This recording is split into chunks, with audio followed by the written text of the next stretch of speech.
Testing.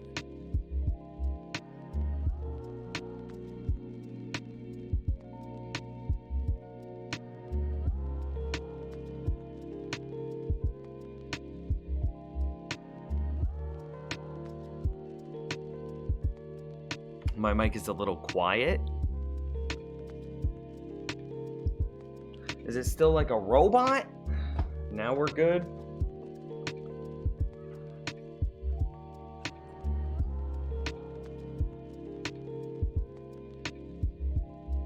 Sounds good. Okay, hang on.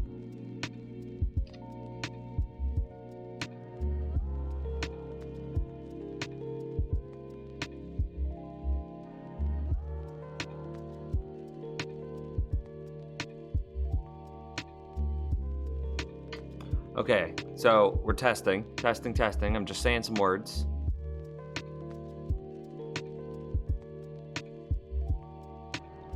And it closed on my phone. Okay, we're just gonna keep saying some word. Eyebrow says your mic is a little quiet. Just gonna keep saying some word. Eyebrow says your mic is a little quiet. Just gonna keep saying some word. Eyebrow says your mic is a little quiet. Just gonna keep saying some word. Eyebrow says your mic is a little quiet. Just gonna keep saying some word. Eyebrow says your mic is a little quiet. Just gonna keep saying some word. Eyebrow says. Well, that got real deep real quick.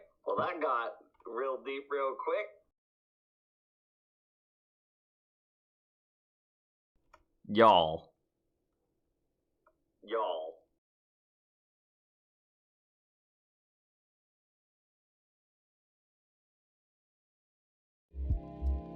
Okay, I'm gonna say that we're all good now. I have no idea. Oh god. Stop. Stop. I have no idea what's happening. But it's working for now, so we're gonna go ahead and do the stream, and then I'll worry about it after the stream.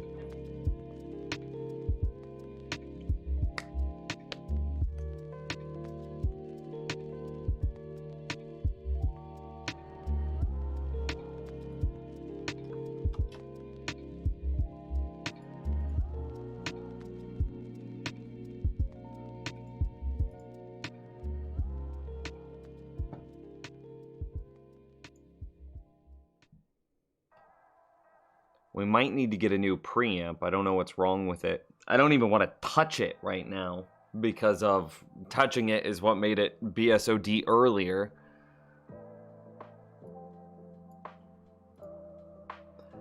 Hopefully our Minecraft world didn't get corrupted because this was up and running.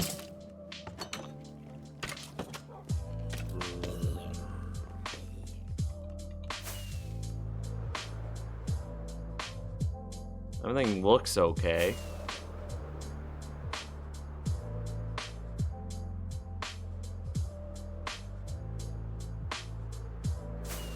Oh boy. Who all has 2K channel points? Who's got their water bottle right here? Wait, what are we at? Are we at a new sub record? 149 subscribers at the top of the stream. Let me go ahead and update that. 149. Hit that save button.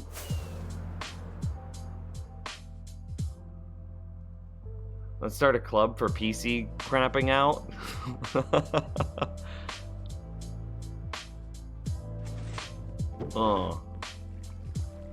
All right.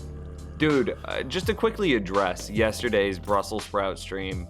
That was disgusting. Eating those was not pleasant. But you know what was the worst part? And I wasn't even able to get it on camera. But it was like the 4 hours of Brussels sprout burps that came after. That was disgusting. And then after 4 hours of Brussels sprout burps, and they only really stopped because I went to sleep. After multiple hours of Brussels sprout burps, okay, finally fall asleep, wake up in the morning, and you know what Candy decides to make for lunch? And she throws in the microwave? All of the freaking Brussels sprouts, dude. Do you know how disgusting microwaved Brussels sprouts smell?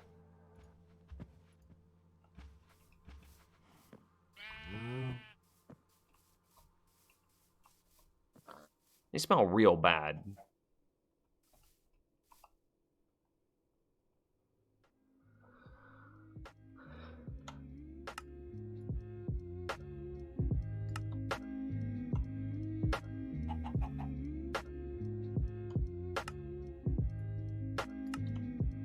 Ah, yes. This is our Minecraft world. The gloriousness that we have built. I forget, why is the mountain gone? It was too dark and it was too hard to control the darkness on it, which was letting a lot of mobs spawn.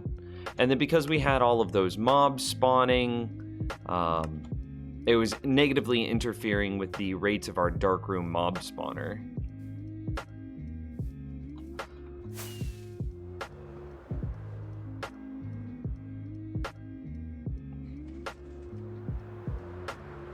Oh, I missed. Oh no. Isn't it because of lighting? Yeah, basically. And I've actually been thinking about it. We might go through and we might take out even more of this mountain. Like, take it back. I don't even know.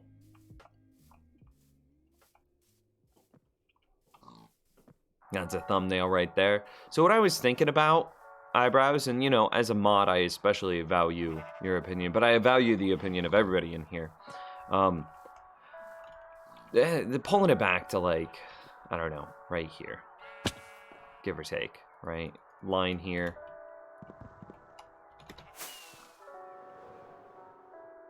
So you can see a line there and like a further line here.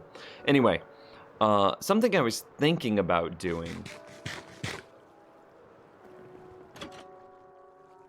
is doing a world tour and then uploading that world tour on YouTube. And that would definitely catch the interest of a lot of the YouTube audience and help pull a lot of them into the stream, right? And then it's just more content for the YouTube page, which I know the like 50 of you here would be like, Nims, we've seen it. We've seen it. We were there when you built it. And I would, to you, I would say, yes, I know, but there's a lot of people that weren't there that didn't see it.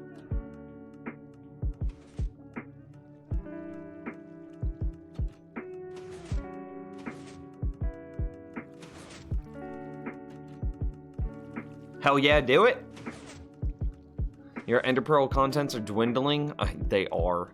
Well, the reason that they're dwindling is because you remember at the end of yesterday's stream, we had discovered that there's a bug that causes pistons to not extend correctly.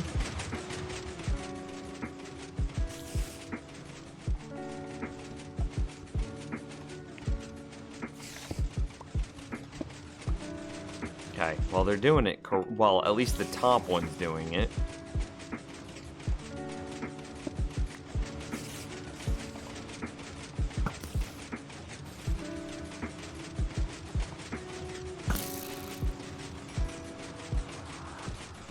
I wish that there was a way that I could kill the spiders in those corners. Maybe there is. Maybe I could put like cactus in the corners or something like that. What, Minecraft has bugs? I know, who would have ever thought? Second row's working. No.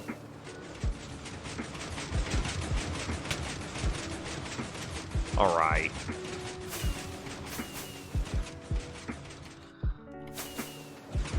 Am I stuck in here? Is this my purgatory? Okay. Is there a way that I could get cactus into these corners that would handle the spiders?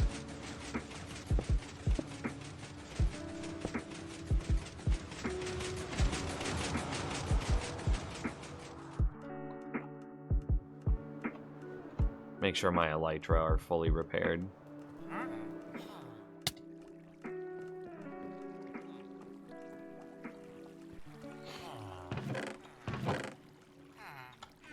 I made some fireworks between this stream and last, and that was it. Oh Oh yeah, hey, let's go ahead and save that, update that. Yeah, new sub record, set in stone. Okay, so things I want to do in today's stream when you are level 330. Maybe soon. Not a whole lot of experience waiting in there. So things I would like to do in today's stream. Just like last time, we built this giant tree farm storage, which is pretty sick. This is super cool. I'm really proud of how this came together. I would like to mirror this tree farm storage on the other side for the fishing farm. Because even though we know the fishing farm is going to get a huge nerf in 1.16, I still want to be able to store all of the things that we get from the fishing farm. So the 4 different fish types, ink sacs, leather. We can't have lily pads, we can't have knot shells, we can't have name tags. Ink sacs, leather, the 4 fish types. I don't have any clownfish, what do you want from me? So I don't know.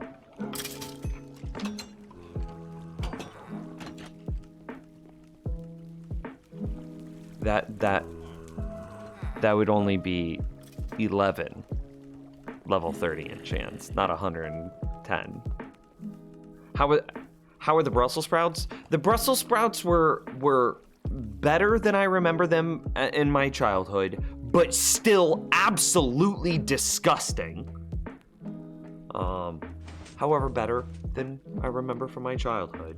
I didn't throw up, which is good, but they're still disgusting. But the worst part about the Brussels sprouts were the aftermath. It was the 4 hours of Brussels sprout burps that I had after dinner. And then it was this afternoon when Candy went to make herself lunch out of the leftovers and she microwaved the Brussels sprouts. Now the upstairs of our house, because I'm in the basement, now the upstairs of our house just smells like Brussels sprout butthole. It was disgusting.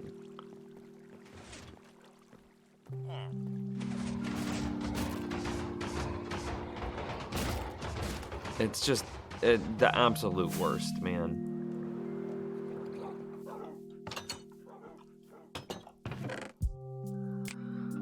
Spruce planks. That's the big thing that we need. And that's how we're gonna get started.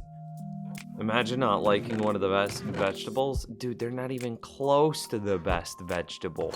I would make a strong argument for carrots being the best vegetable. Like, spinach is pretty good, lettuce is aight. But like, not canned spinach. Canned spinach is disgusting. But fresh spinach, that tasty. I did not say the best, I said one of. Oh, I must have missed that part. Might be. What's this wall start at? 330. So that wall goes up at 330.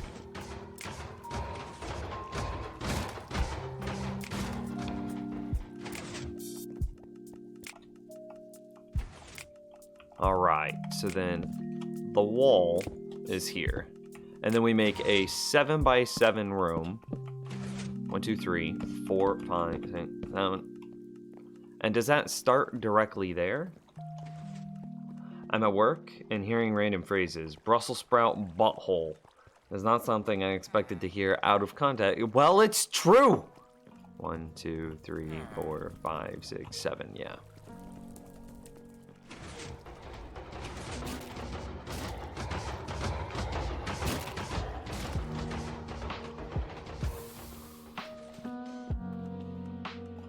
Two, 3, 4, 5, 6, 7. I didn't want that guy to go down there. Goodbye. 3, 4, 5, 6, 1, 2, 3, 4, 5, 6, 7? Is that right? Can we count? 1, 2, 3, 4, 5, 6, 7. Yeah. Beautiful.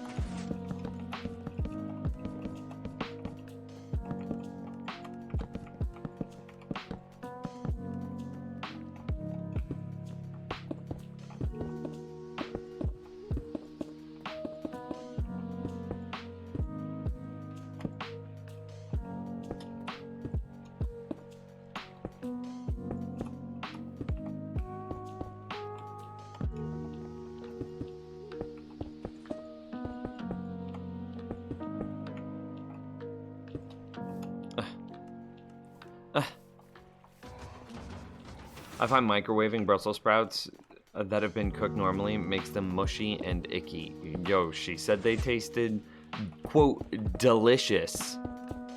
I say they smelled like Brussels sprout butthole. All right.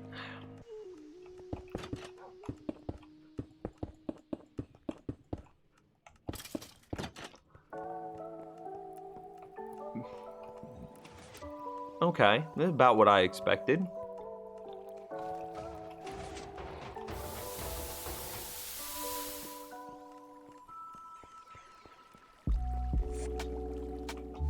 One, two, three, 4, 5. So the height here is 5, which makes the height of this room 6.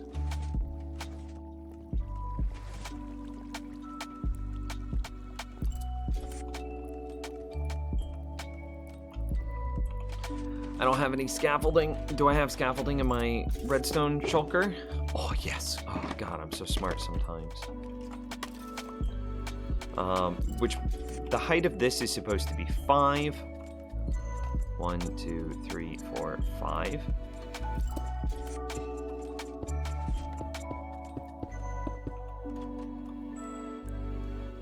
Okay. No. How do I make this like build correctly? Do I have to do it all from the bottom?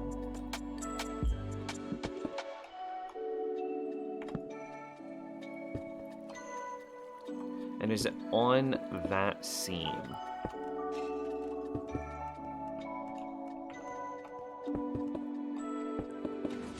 Is it on the room seam? Is what my question is.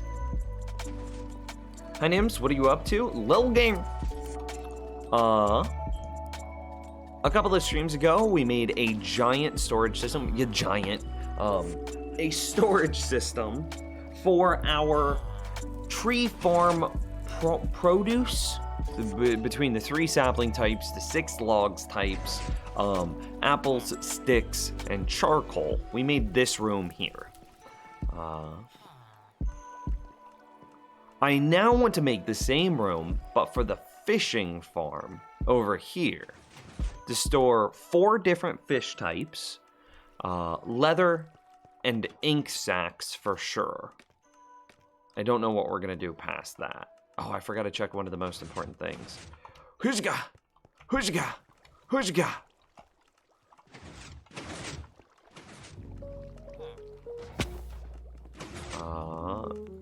It starts on the seam, okay.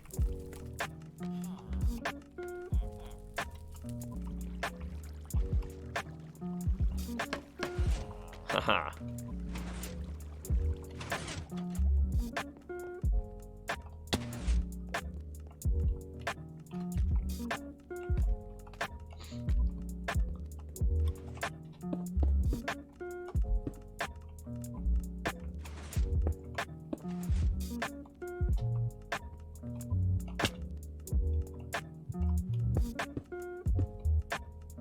That's it. That's all I have for stone.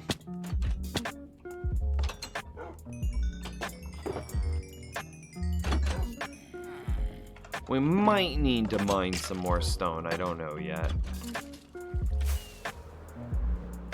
Wait, I think we also need to kill some wolves. Yeah, there's no stone in there. There's a bunch of slabs. Why do we have 1, 2, 3, 3.5 stacks of slabs? Why do we do that? Okay, chat room, look up, do me a quick thing. Look up best AMA questions. Google that real quick. And now, ask me those best AMA questions, because we've got to silk touch out some stone here. Do we turn on a haste beacon for this? We might turn on a haste beacon for that.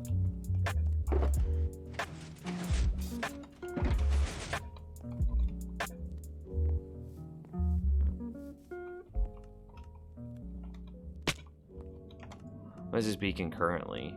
It's just resistance, resistance. I'm gonna turn on haste, haste.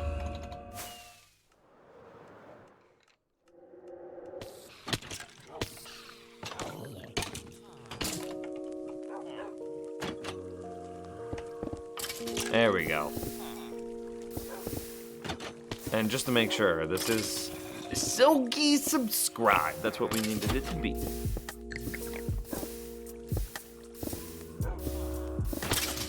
Okay, and here's where you throw me. You throw the best possible AMA questions at me right now. What's the first thing you notice about a person?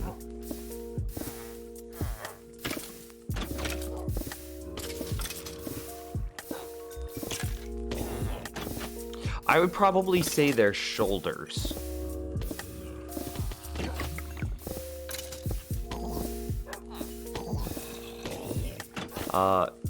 Oh man, I wasn't even, that wasn't even the first question. For what in your life do you feel more, okay, first thing you notice about a person, their shoulders. If they're standing up straight, if they're slouching, if their shoulders are forward, if their shoulders are back, your shoulders indicate a lot about you, I think. Some people have problems making eye contact, and I don't want to like judge people on their ability to make eye contact. But if you're sitting up straight versus if you're slouching, if you work out versus if you don't take care of your body, your shoulders say a lot about you. I would say that I probably noticed your shoulders first. Thanks, I'm thinking of starting streaming. Any tips and what apps to use? I use OBS Studio. A good quality microphone is more important than anything else. And then you have some questions. Are you interested in streaming because it's a fun hobby and you're looking for a way to pass the time? Or are you trying to become like a big streamer? So if you're just looking to have fun and pass the time, play whatever game you want. Play whatever you're gonna have fun with. Just get a good quality microphone, that's it. That's all you need to do. And if you're looking to be the next big streamer, then find a game where you are, then there's a subcategory, there's a split there. Are you capable of being a 1%er? So are you capable of being so good at a video game, so dominant, that people watch you for the simple fact that you are incredible? Well, then you should play that game. Are you trying to do a variety stream? Well, if you're trying to do a variety stream, then you need to start small, and you need to start in a game where you're above the fold. If you don't know what the fold is, Google search what is the fold. So you need to play a game where you're above the fold, and then slowly, as you accumulate viewers, change games as you can so that way you are maintaining your position above the fold in a bigger and bigger game. Boom, there you go.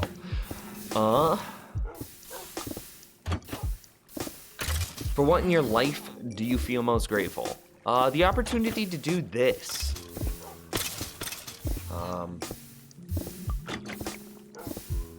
Yeah, the opportunity to share my favorite ways, my favorite pastimes with the masses, and being able to say that that's a job. That's probably for what I'm most grateful.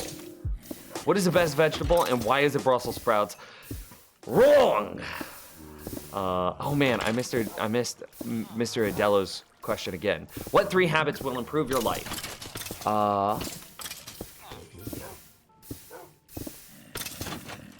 Do I have to do these habits?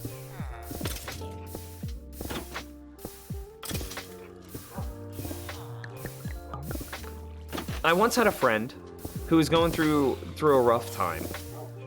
And I was like, dude, you need to like center yourself, you need to ground yourself. You need to come back because you're flying real high right now. And like all of this high energy, all of this high stress is making your life very chaotic.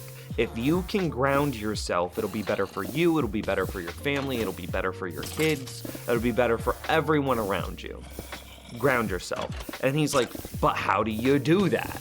And I'm like, well, here's what I'm gonna tell you to do. I'm gonna say, do something with your hands, do something with your body, and then do something with your mind. And that's, so while that's not directly answering your 3 habits to improve your life, I would say, because you could say a generic thing like, oh, go exercise, eat better, and that's the generic response, but that doesn't fit into everybody's life. Do something with your hands, do something with your body, do something with your mind. Everybody can have different ways of approaching those same 3 things. For example, doing something with your hands might be drawing for one person, but might be whittling with another for another.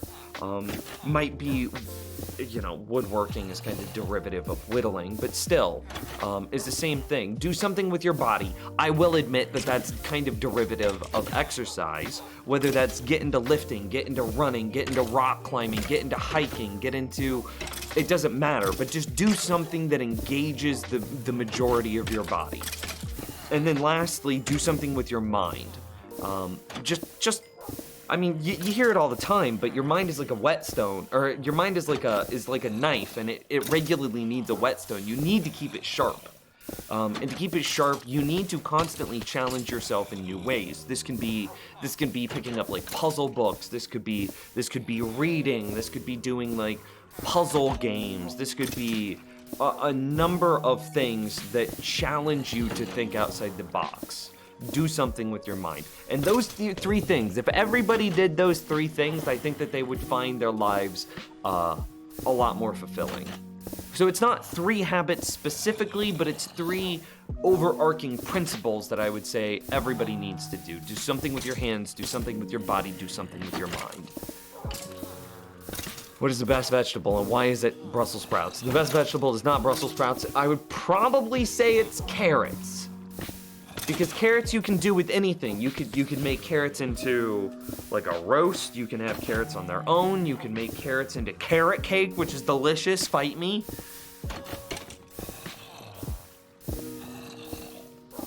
Carrots. Thanks, all I'm looking to do is have fun and stream with friends. OBS Studio, get the best quality microphone that you can. Do a bunch of research, don't just buy a name brand. There are tons of mic reviews on YouTube. Watch a bunch of microphone reviews. Try to find a microphone that's under $100 and you'll be totally set. And then just stream whatever game you think is fun and you're good to go. Okay, name and pronunciation. Adelio. Okay. Adelio. I think I got it. Is this a stone farm? Yeah. We're farming smooth stone right now because I ran out. Do video games count as with your hands? Yes and no. Because it's not quite the same thing. You're not engaging the same part of your brain. However, I would say certain games do, but they're atypical games.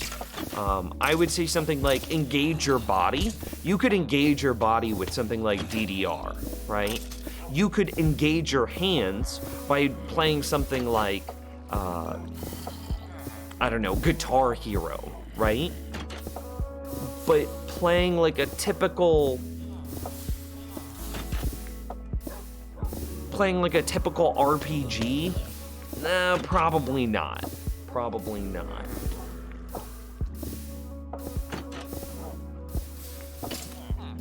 I mean, also picking up an instrument would be another good thing to do with your hands. It's also really good for the mind.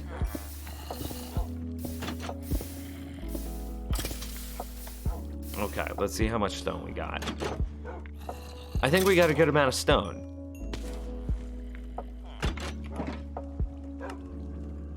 Blam. Good job, Chow Room. Good questions. It's dark. Gareth Lore, how's it going, bud? My dude, the Gareth of Lores. How are you doing today?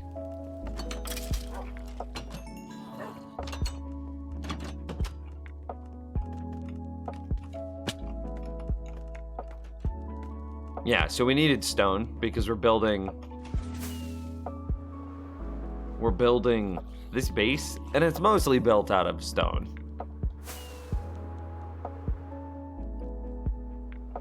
Can I land right here? Well, yeah. What up? Candy rabbits with a hydrate.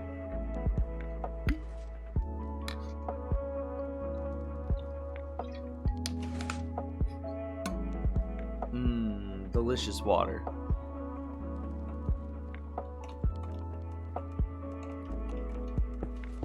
Oh man, Gareth with the hydrate as well, right after I put the water bottle down.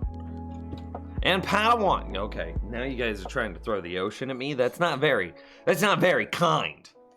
Cheers.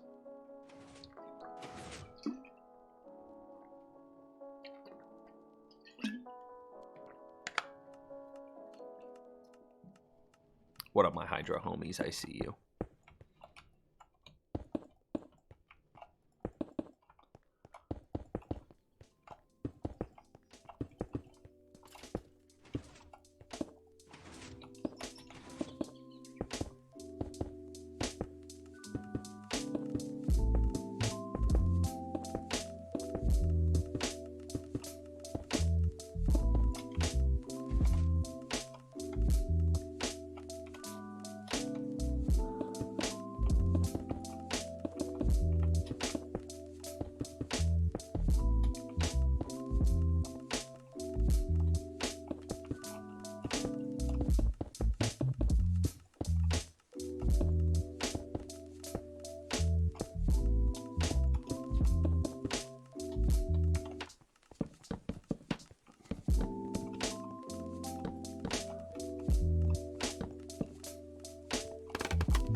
Basically the same thing that we have on the other side. Was the storage on the other side centered as well? I don't know. You need to stay hydrated. Oh, I'm doing good. Play with your new water bottle. Look at that. It was centered on this side. I never even noticed. I just like making it make that like...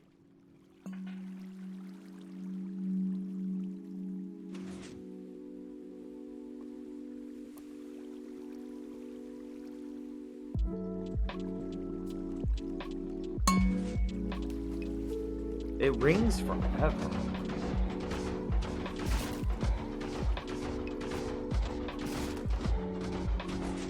Sony.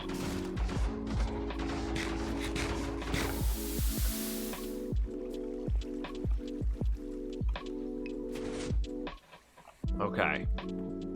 So now I've got to figure out, here, let's just go ahead and grab that redstone chest. What fishing items can come out of a fishing farm? Fishing Minecraft. Post 116, that's what we're really interested in. Raw cod, raw salmon, trout fish, puffer fish. Bowls, fishing rods, leather boots, rotten flesh, sticks, string, water bottles, bones, ink sacks, and tripwire hooks.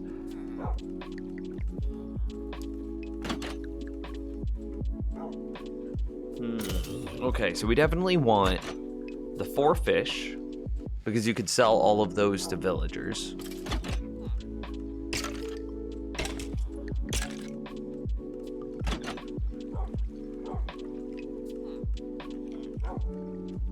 Definitely want leather. Definitely want water bottles and ink sacks. Bones we don't care about because we get so many freaking bones that it becomes irrelevant. I mean, you can filter leather boots. You can't even filter, you can filter saddles now.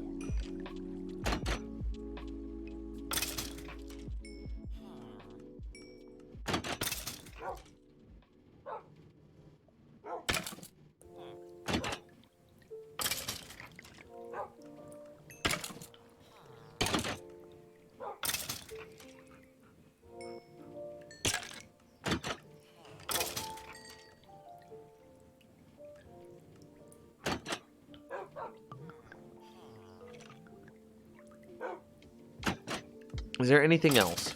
I'm counting 4, 5, 6, 7. The sticks, I mean, I don't really feel like setting aside because we're gonna have so many sticks from the tree farm. The bones, I really don't feel like setting aside because and I still haven't properly set up the storage for this yet. But we will at some point, I'm sure. But we've got plenty of bones as well.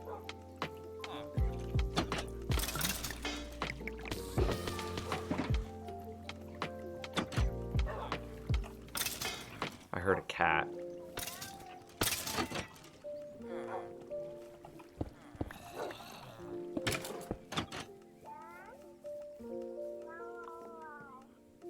Happy JMS with the hydrate this time. Man, so many hydrates right at the top of the stream.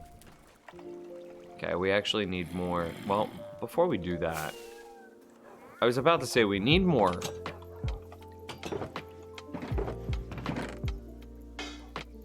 I need more torches, but I don't know what happened with my... I had a torch shulker. Should just put a door down there? Probably.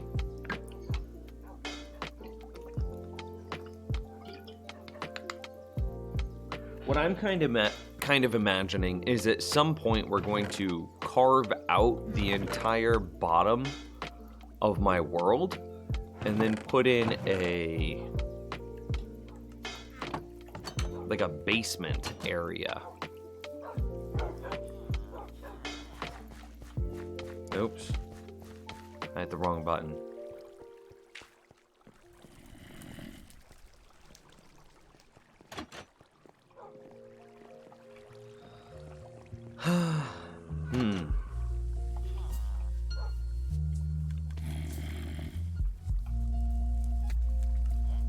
Where did my huge amount of storage for torches go? Oh, is that it right there? Just losing shulker boxes. Yeah, there it is.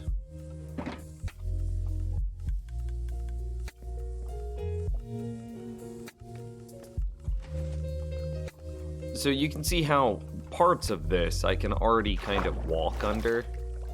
That's what I want to do with the rest of it.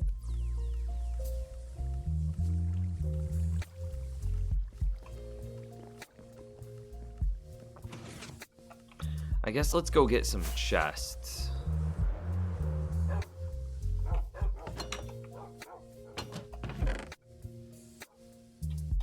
Yeah.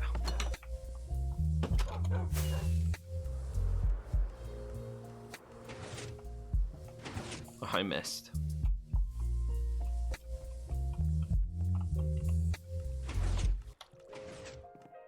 I know that we have 7 items.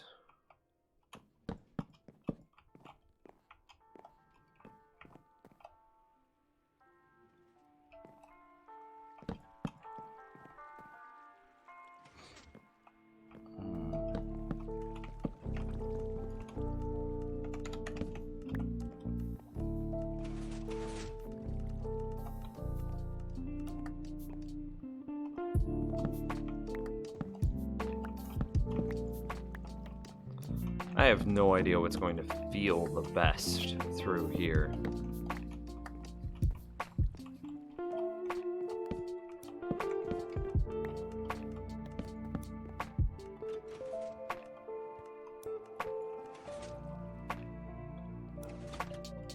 Downloading OBS Studio, thanks for telling me the app. Keep up the good work. Not a problem, dude. Happy to help.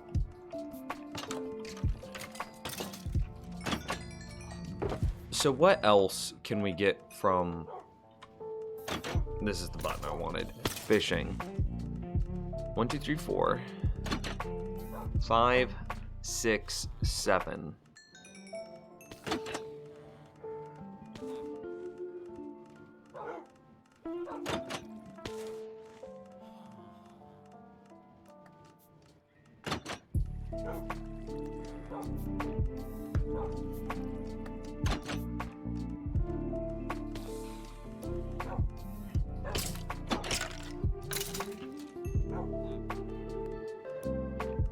I mean, we don't want sticks.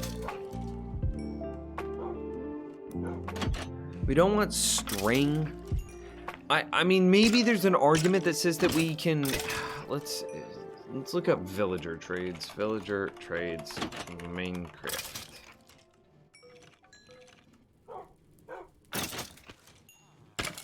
Isn't there like a quick infographic for this?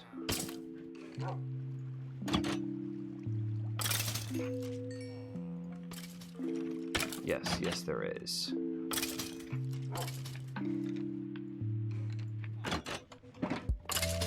Let's make sure that I'm safe.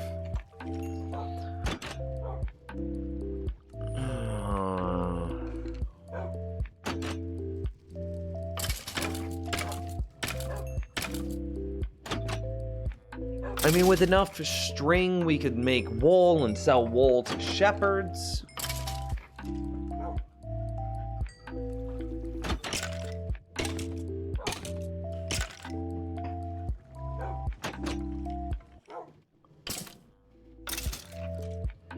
Interestingly, you can sell white dye to a shepherd, which is kind of wild to me, because white dye is just bone meal.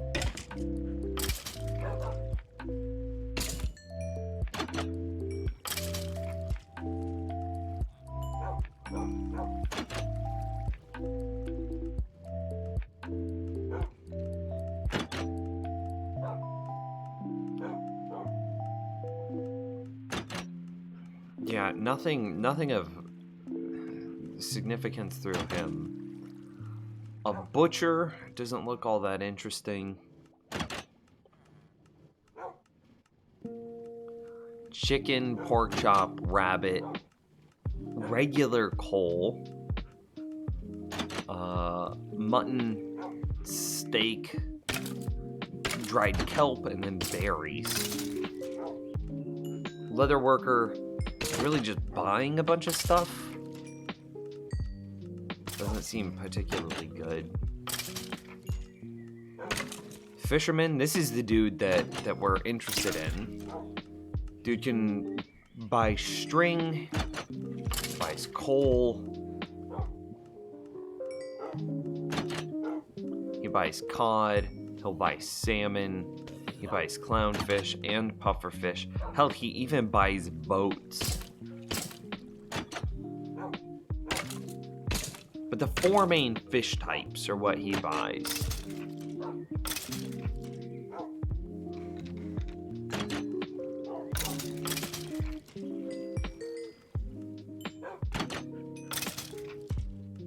I'm basically cross-referencing the items that we get out of this versus what can we sell to villagers. Oh, cleric, I guess. Rotten flesh, gold. Water bottles, well, glass bottles. That's pretty much it. Librarian will sell books. Ink sacks for emeralds, which is kind of nice, but we're already planning on farming ink sacks. This will be how we get our name tags after the 116 changes. Cartographer.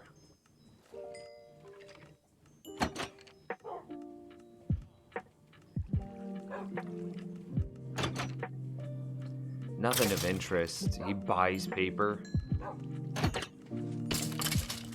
You can sell him glass. Which is backwards, right? I want to buy glass. The librarian sells me glass. Is there an infinite trade there? Just without modifications?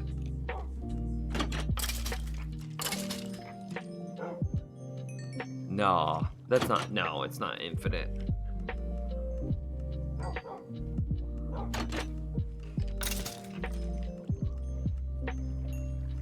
I was just looking and I was like, whoa, wait a moment. Can I buy glass from the librarian, turn the glass into glass panes, and sell it to a cartographer for a profit? And you could if the cartographer was a zombie, but not at base.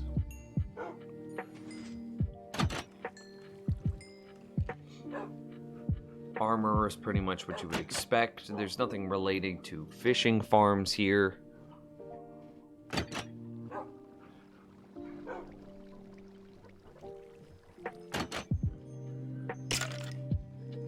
This dude will buy sticks like crazy.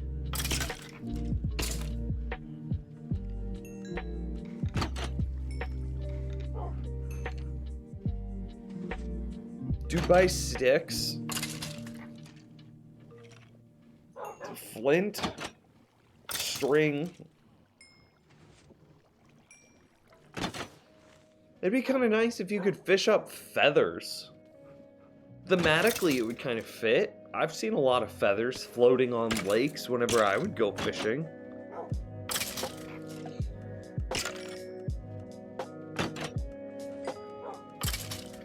Oh, look at that. You can sell tripwire hooks for emeralds. Does that mean that we want tripwire hooks?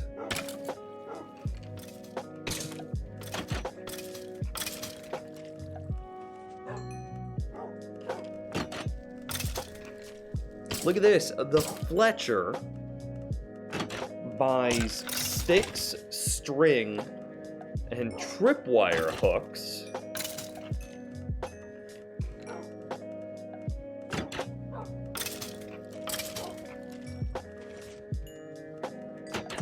That's kind of cool. So if we had a Fletcher in conjunction with a fisherman, we'd be able to sell... Okay, so then we would want sticks and string.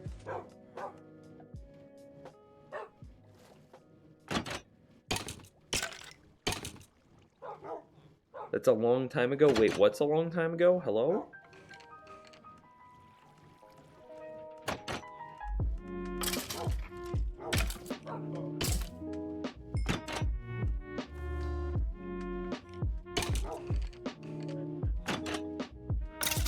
Toolsmith, he doesn't buy or sell anything that's all too different from the armorer, which isn't all too different from the weaponsmith. So we could go like a single Fletcher and a single fisherman, and then that would give relevance to the tripwire hook.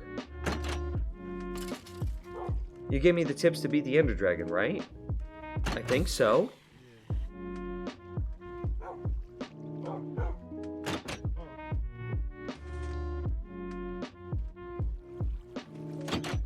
And then Wandering Traders, the only thing they're good for is the pack dice. Christopher, how's it going, my dude? Welcome. We're working on the fishing farm. I think we've just come to the realization that we definitely want a Fletcher, which takes us up to 8 items, and then sticks.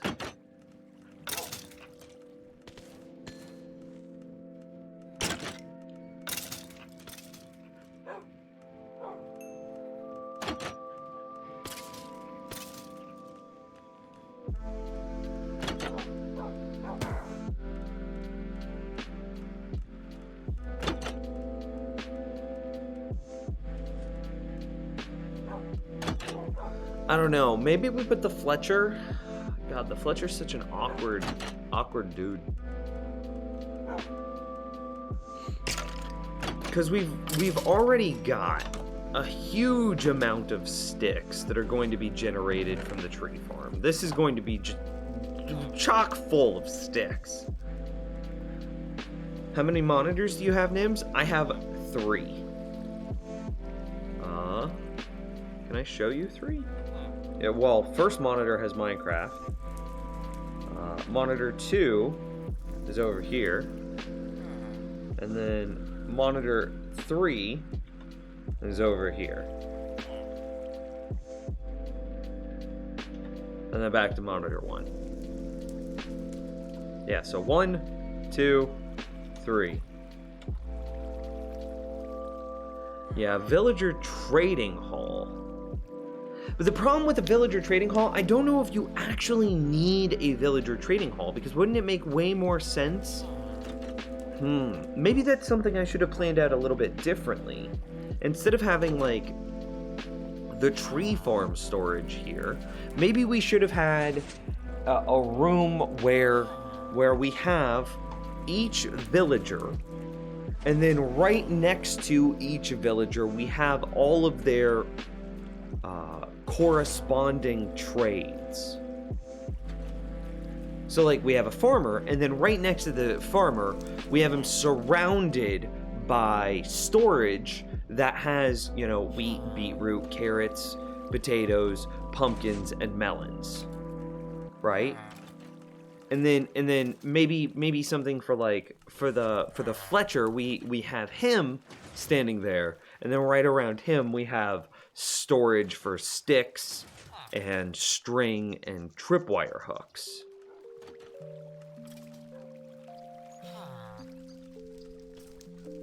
But that's not the world that we've built.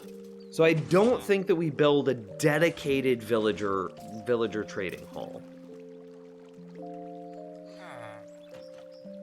How many monitors? Oh yeah, and in regard to the how many monitors, I would say that you don't need this many monitors. If you're just streaming for fun, I would definitely recommend you have like 1.5 monitors, and thankfully basically everyone in the world has a phone, and I would just use your phone as the other half a monitor. So your game, you're gonna want to sit on your primary monitor, of course. But then you need a way to see chat room. So I would have chat pulled up on your phone and then positioned in a way that you could see chat. Like, and then set your phone down in some way that you could have it charging while your chat is open.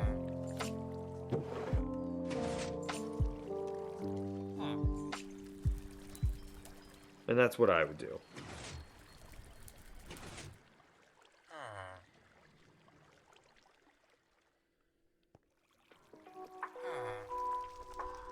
What time do you usually start streaming? I usually miss the start. I'm an hour in right now. So I started an hour ago. Whatever time that is for you.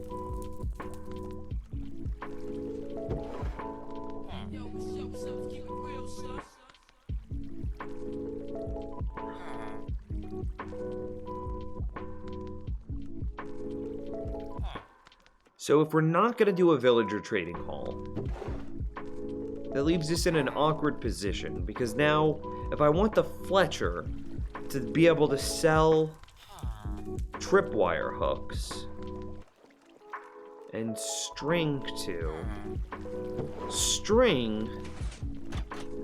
is all the way over here from the Darkroom Mob Farm. And sticks are over here in the tree farm. And now we're saying if we have tripwire hooks, those would be over here in the fishing storage. That doesn't work too well, does it? I think the Fletcher's out.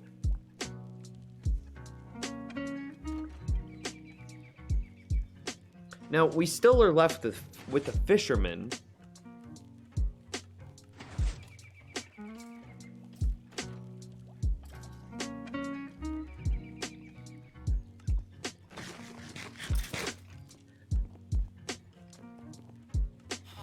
And I could take the string out of this room, and I could move it over into this one. And then that would make a lot of sense, wouldn't it? Because then we would have string, cod, salmon, clownfish, pufferfish to trade.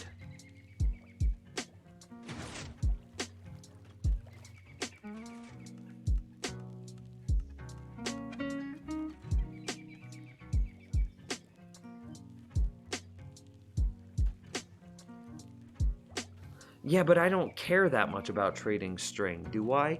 Who else trades string? Because what else are we doing with string otherwise? A shepherd trades string.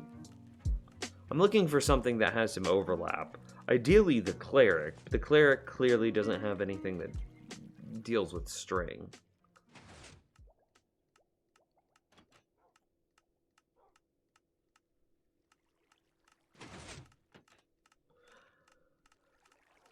I think it's the fisherman, the shepherd, and the Fletcher that all do string-esque things. And I have all of this string over here. And no idea what to do with it.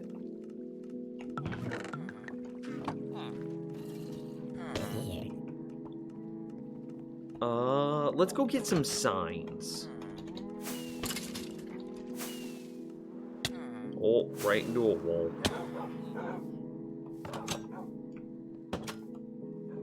Well, we're basically done with all of that.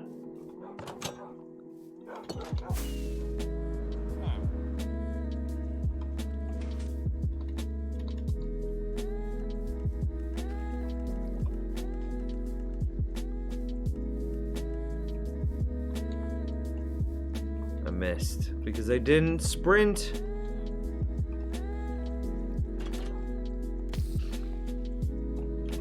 Okay, so what do we want from this room? Definitely 4x fish varieties. Varieties. How do you spell variety? Sure, I'm gonna go with it. Okay, so 4x fish. Ink sacks. Leather.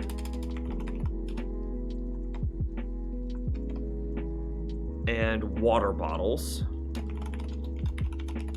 Okay, so that's 7 things. Possibly string, possibly tripwire, which gives us 9 things. Right? Anything else? And then we take the string from the Darkroom Mob Farm and we ship it over here instead. And we rearrange the Darkroom Mob Farm a little bit.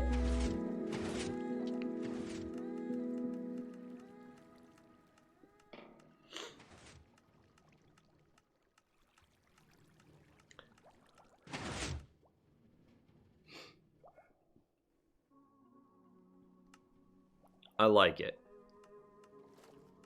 And then we have the 4 fish varieties. So we have 9 things. So that means that we have... This is what our room's going to be shaped like.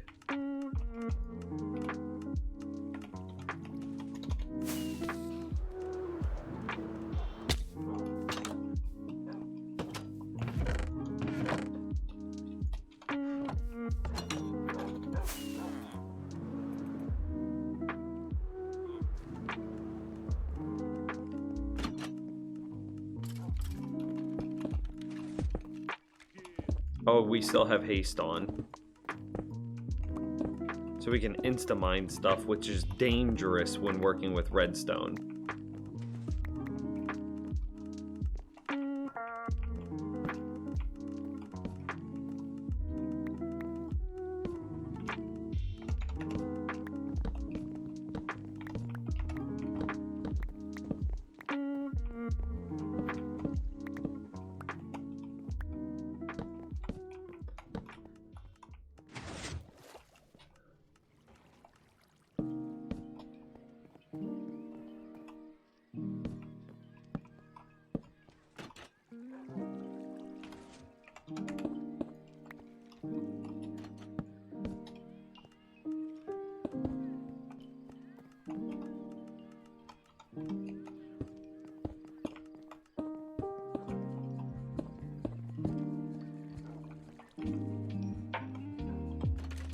Alright.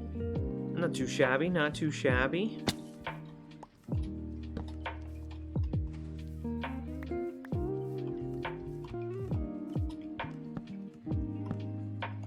I missed.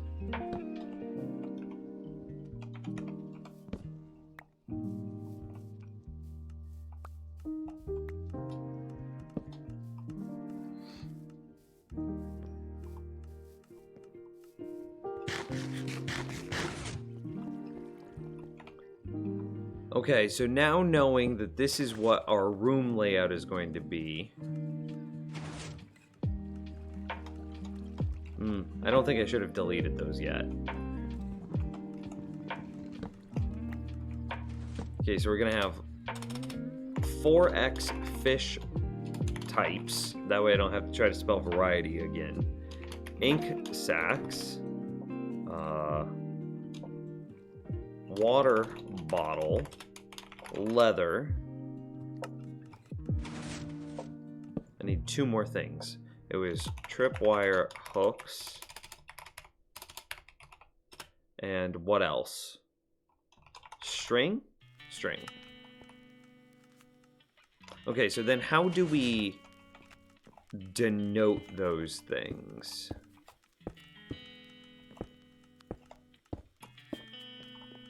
Do you have any merch that I could buy? Aw, dude. I wish. At Candy Rabbits? Sadly, we have a bunch of really cool designs that I wish that we had merch for. Like, I think that that's a really cool Phoenix design. And I think we also have the, what is it, Party, which is really fun. And then I think that it would be really cool to have the BDI is like a physical sticker. And I actually do. I don't know what the webcam's gonna look like here, but I actually do have a BDI physical vinyl sticker. But I don't know why the webcam always does this. Who knows? I do have a physical vinyl sticker, but none of them up for sale. And like, it makes me so sad. So, no, sadly.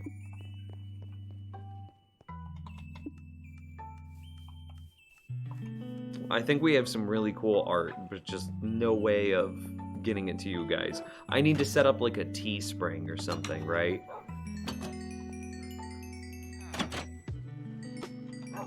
Have you ever purchased merch from someone in the past?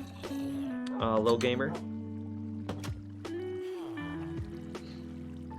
Let's see. Some string.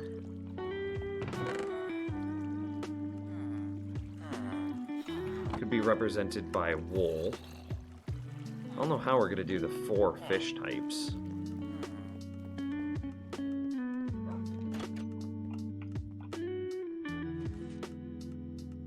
Ink sacks. That's gotta be something black, right? Like black wool.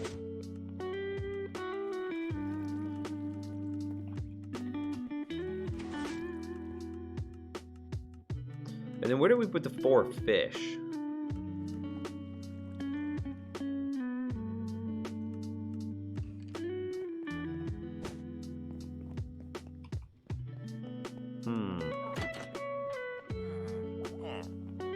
We need like a bunch of different colors to represent the 4 different fish. Yes, but it took ages to arrive. Do you remember what service you bought it through? Did you do it through like Teespring or did you do it through their personal Etsy?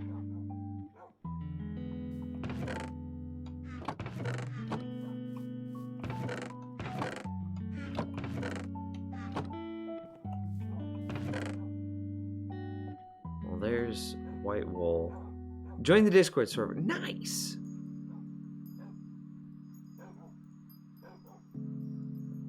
I guess we convert ink sacks into black dye, and then we black dye the white wool to make it black wool. Feels like I'm playing frickin' RuneScape.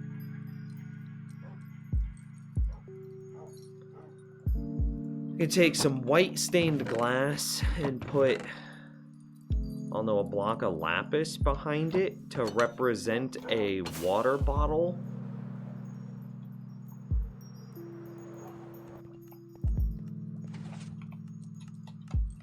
So there's black. So this would be string. And then this would be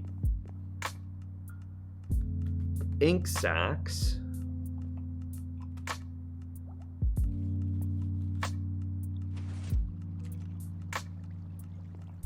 It might be easier if we flipped these these two sides.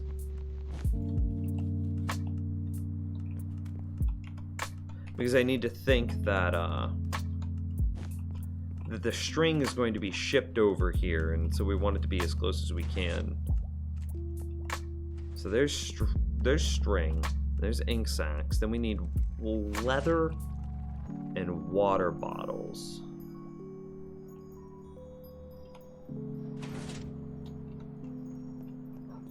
Ah, okay, I see.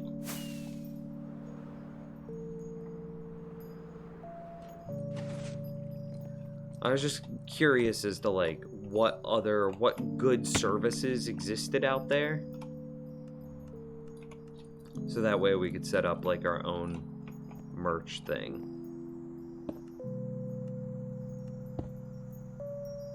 Is that too much? It might be too much.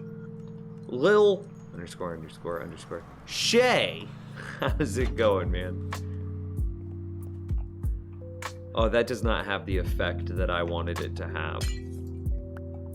Okay, we'll just replace it with, we'll just put the lapis there proper.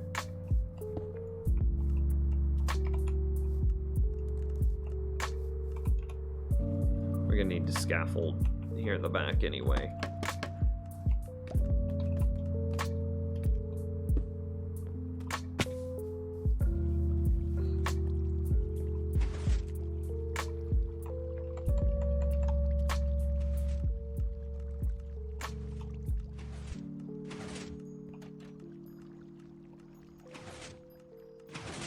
So then we still have 4 fish types, leather, and tripwire hooks. Is there like a leather block? Some kind of morbid, but is there?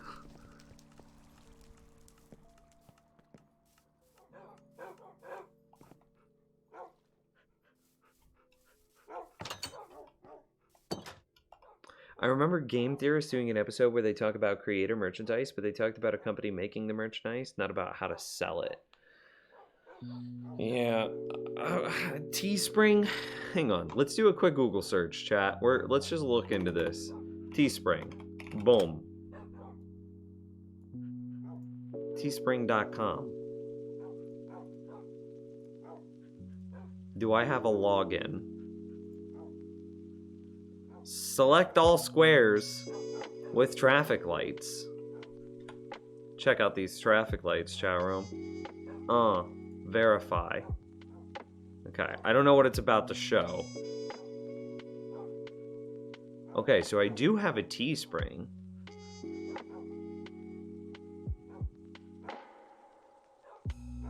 Oh.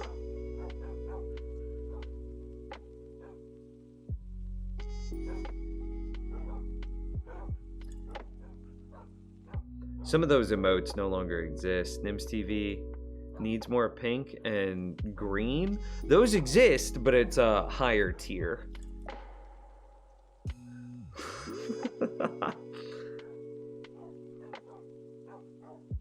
Never forget Nims's face. Wow.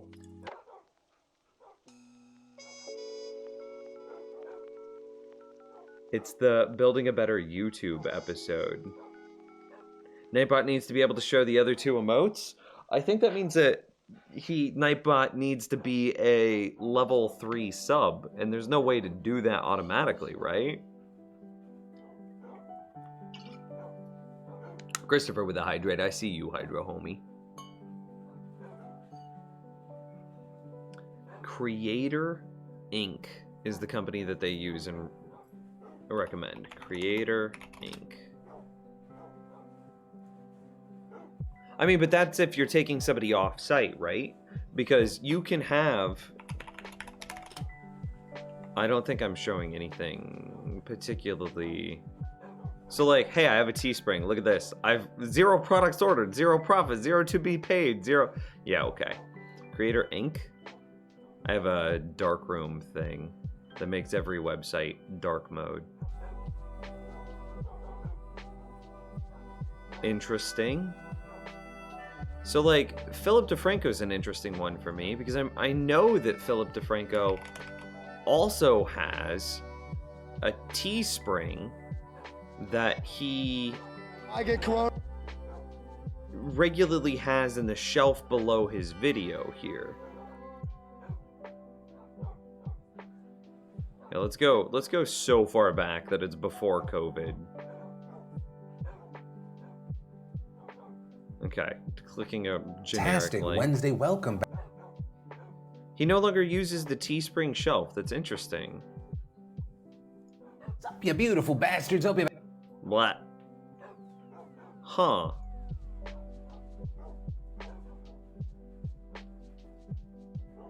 Codes. God, his comment section is... Well, I appreciate it.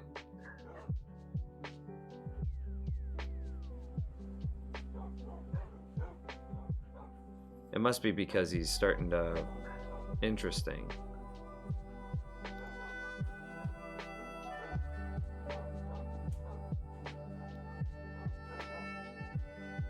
I mean, you can pay for it, and it should be roughly zero sum, right? I don't understand what that means, Eyebrows.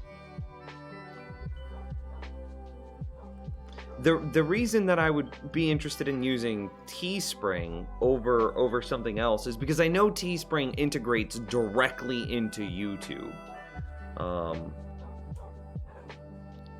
That would be my only... I mean, you could pay for it, and it should be roughly zero sum, right? Oh, for the Nightbot to be... No, it would be... I would be losing money. Or does it need to be a mod? Isn't it already a mod? I know that Teespring integrates directly into YouTube, which is why I'm interested in it. That way, there's even... Because getting people on the internet to click anything is the hardest thing in the world.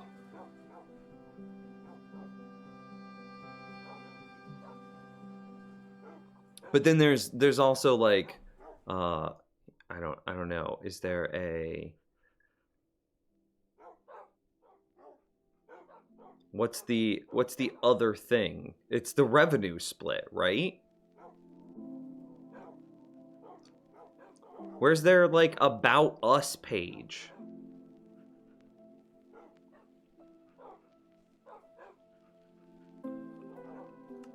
Because that's what it really comes down to, right? Is it's the revenue split.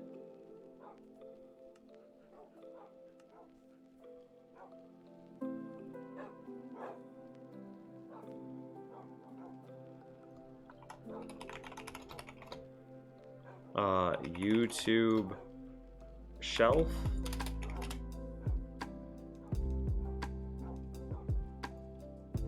See, this is... In this video, we'll show you how items appear on your merchandise shelf on YouTube Beta. Description below. Yeah. Depending on the device they're using. On computers... And see, this is what I'm talking about. This shelf right here, and it's this Teespring. First 4 to 5... Does Creator Inc. allow you to have a shelf on YouTube? Do you play other games, and will there eventually be a downloadable version of your world? Yes, I play all sorts of games. Yes, there will be a downloadable version of the world, but it will likely be for some form of supporter or subscribers.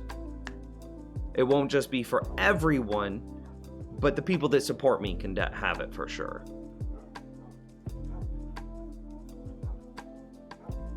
I don't care who they work with.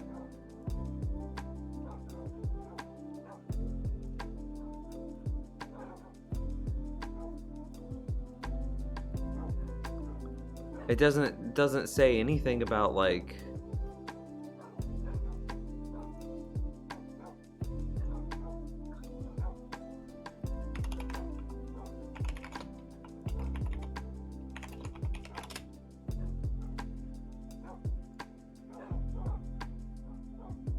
See, so like here's Teesprings. YouTube has its own merch shelf. I mean, that's, yes, but it's integrations through other... YouTube's not delivering these t-shirts. Teespring is. That's what I'm saying. Computers, the, only the first item is displayed. The shelf and tricks. So In this video, I don't know if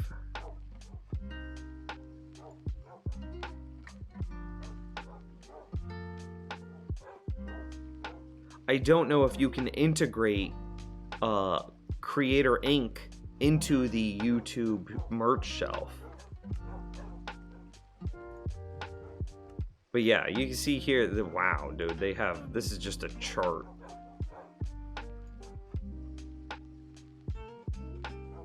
Discount pricing, retail pricing. I don't know what this is.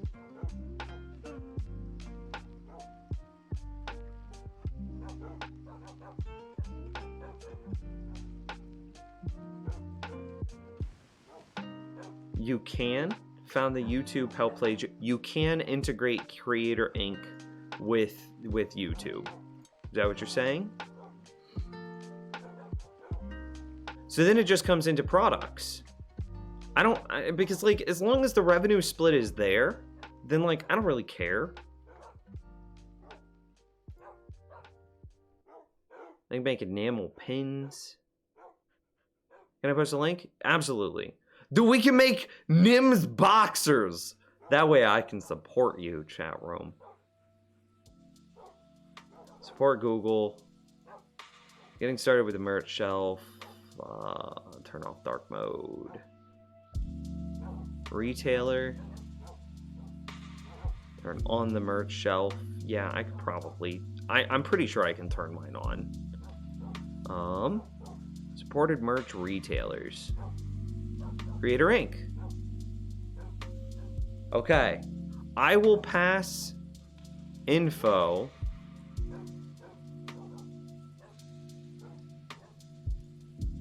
Okay. I might have homework for some of my mods then. It should be really light, but it's basically a question of two things then.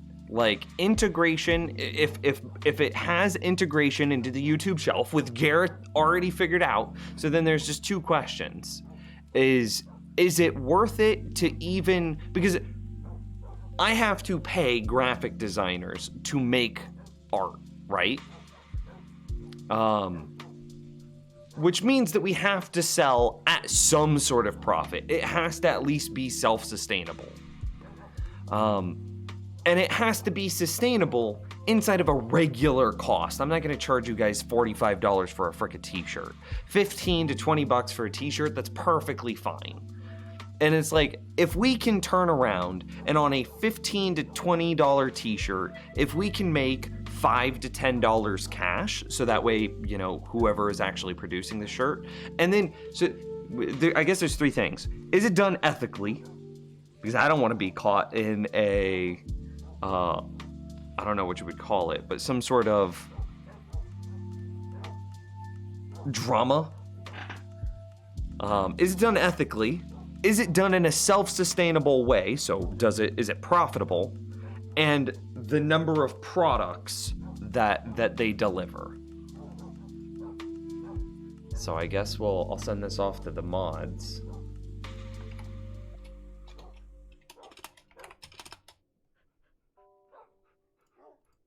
And then we'll take Creator Inc. And then we'll go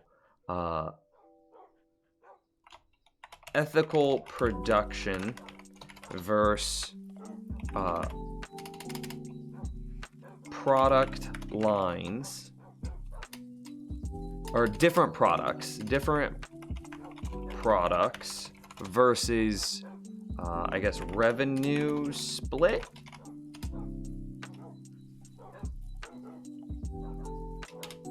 Blam. And we don't need thumbnails. Remove all the embeds. Cool. Okay. Well, there you go. Lil Gamer, you started a conversation that actually needed to be had. So maybe in the next couple of days, come ask me that question again in a couple of days. I never got the message saying the stream came back. Oh, that sucks.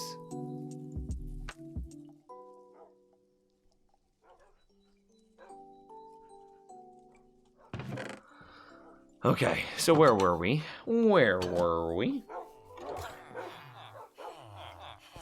Good to know that that's still down there working. Bottom of the page, the contact page, you'll have to make a business inquiry to learn more.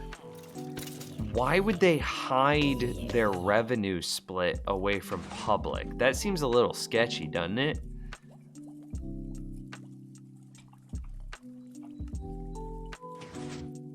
Okay, I need... Not really. I mean, but Teesprings is out there in the open.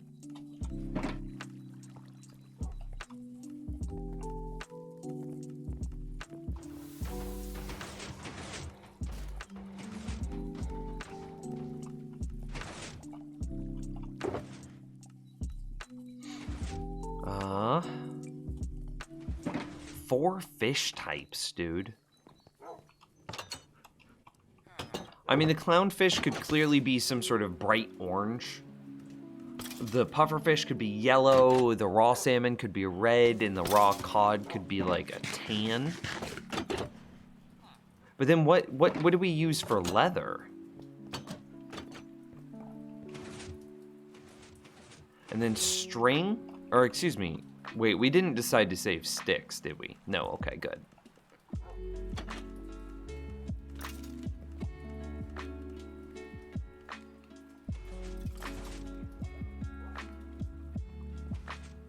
Okay, I think we'll just come back to the sorting later. Let's start on the redstone.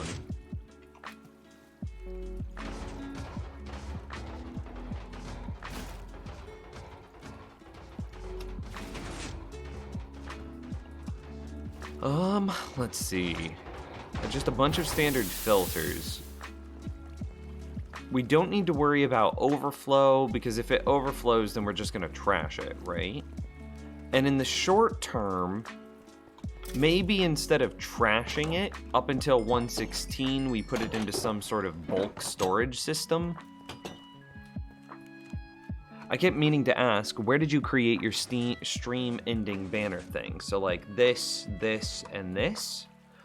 These were made for me by my super talented girlfriend at Candy Rabbits. A link to her stuff is in the description underneath my stream. But yeah, we're not actually ending the stream. And then like the coding to like get chat to fit inside that like window, that was me. So yeah. Yeah, I like it. I like it a lot. So anyway, I guess we just need to get up there. And before we do that, it feels like I need to fill in a lot of this area.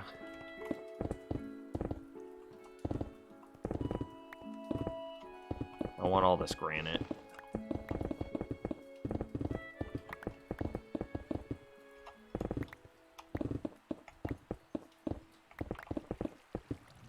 A little spooked about digging into, say, the side of the skeleton.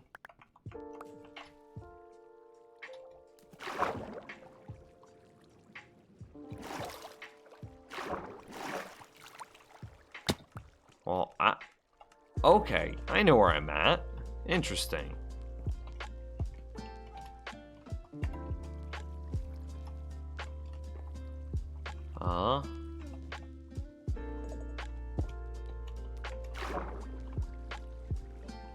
Come on, let me climb up.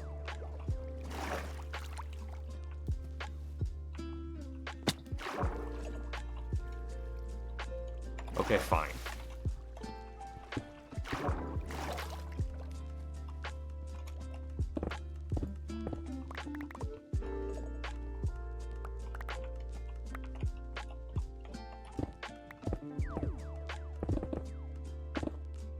Confidence surges as the enemy crumbles. Who was that? Zyle with the Prime sub, 28 freaking months. My dude. Zyle, how you been, man? It's been a while. How are you doing in quarantine?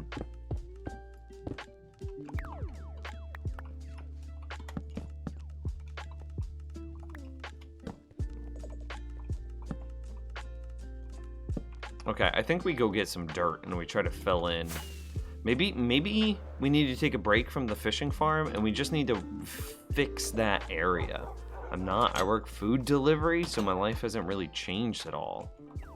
Is that a good thing or a bad thing?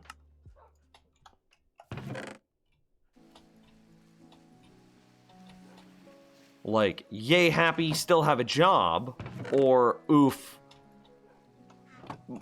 I'm risking a lot and only being compensated a little.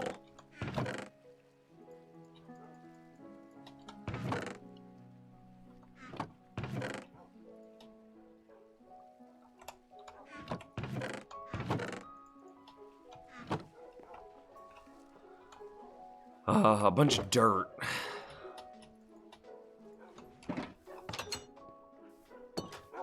Where is it? I can't find it.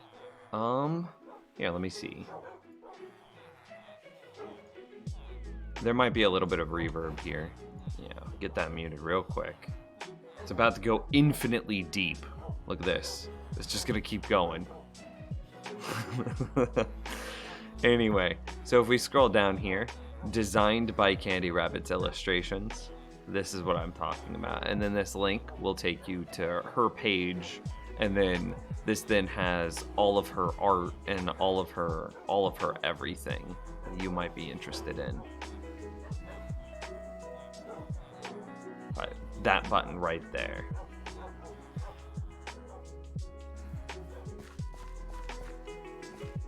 I mean, I still have a job and can make money, but I'm not too worried about getting sick. As long as I'm careful to make sure I'm as clean as possible, I shouldn't really be at risk.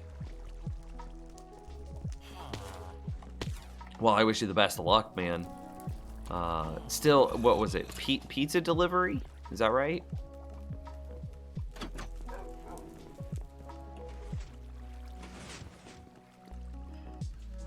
Have the tips gotten better?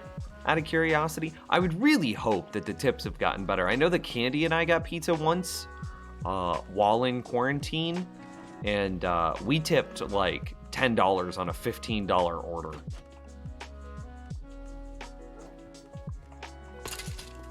Most of them have. Well, that's good. You're not getting hazard pay from your work, but basically the community is saying, here's some hazard pay.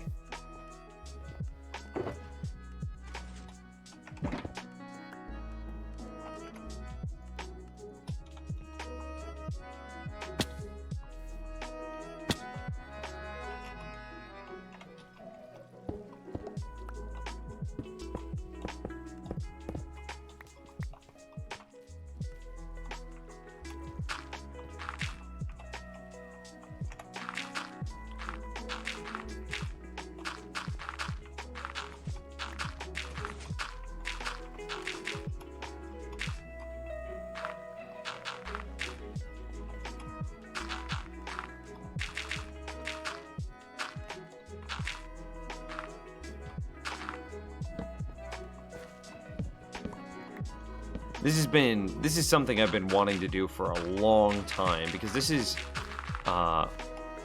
it goes hand in hand with why we leveled the mountain, because this side of my world, of my base, is so difficult to move through between, you know, where the mountain used to be and then the trench, the ravine, and between those two things it was just annoying. It was obnoxious.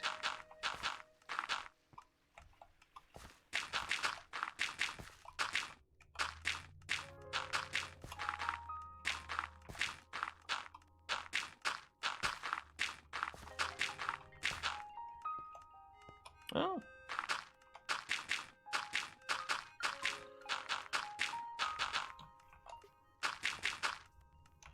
Oh, I was about to say, are we really already out of dirt?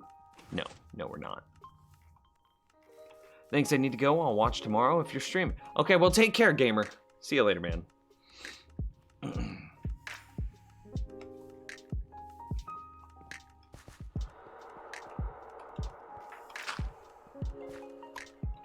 So what's our goal here? We want 2 blocks under everything, which means that we want the height to be basically at this height.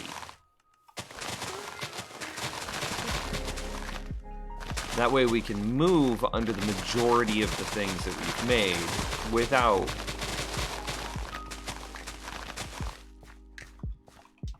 so our floor needs to go up to whatever height I was just standing on. Yeah.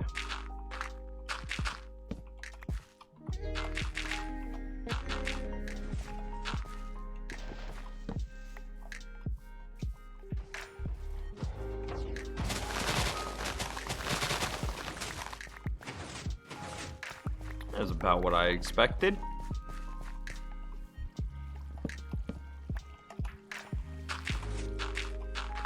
Gonna finally fill in the area next to the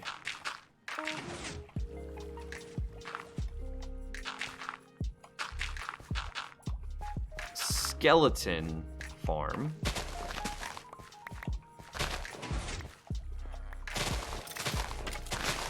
And you see how this will make it so much easier to move through this space?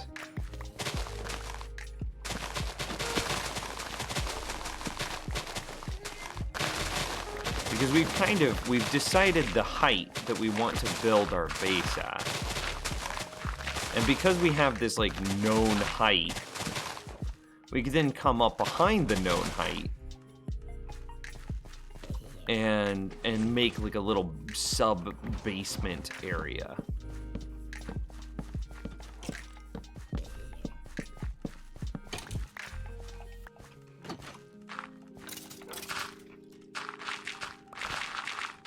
And I've kind of always known that this was going to happen. So one of the big questions, though, do we leave voids below us? You see how I'm leaving a void down there? I might be making a problem for ourselves in the future, who knows? You have a lot built on your world? Hey, I'll gladly show you. Eat some food real quick.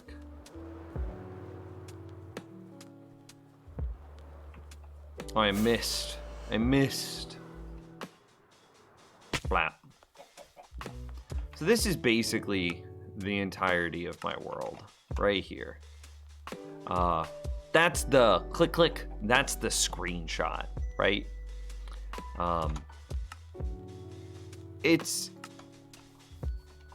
It's pretty compact, but there's a lot going on here. Inside of this base, we have... I wish I had a list here, that way I could rattle it off. Let me see the fastest that I could do this.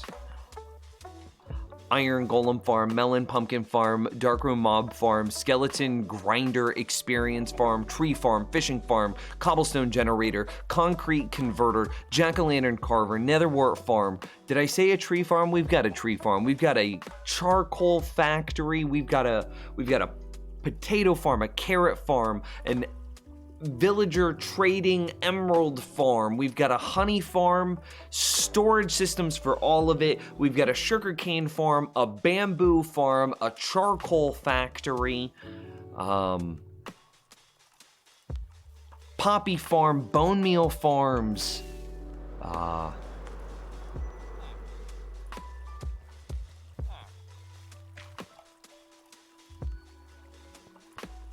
think I got through most of it.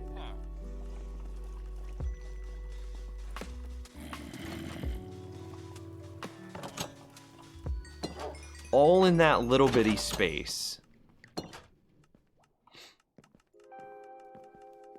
And what's interesting about it,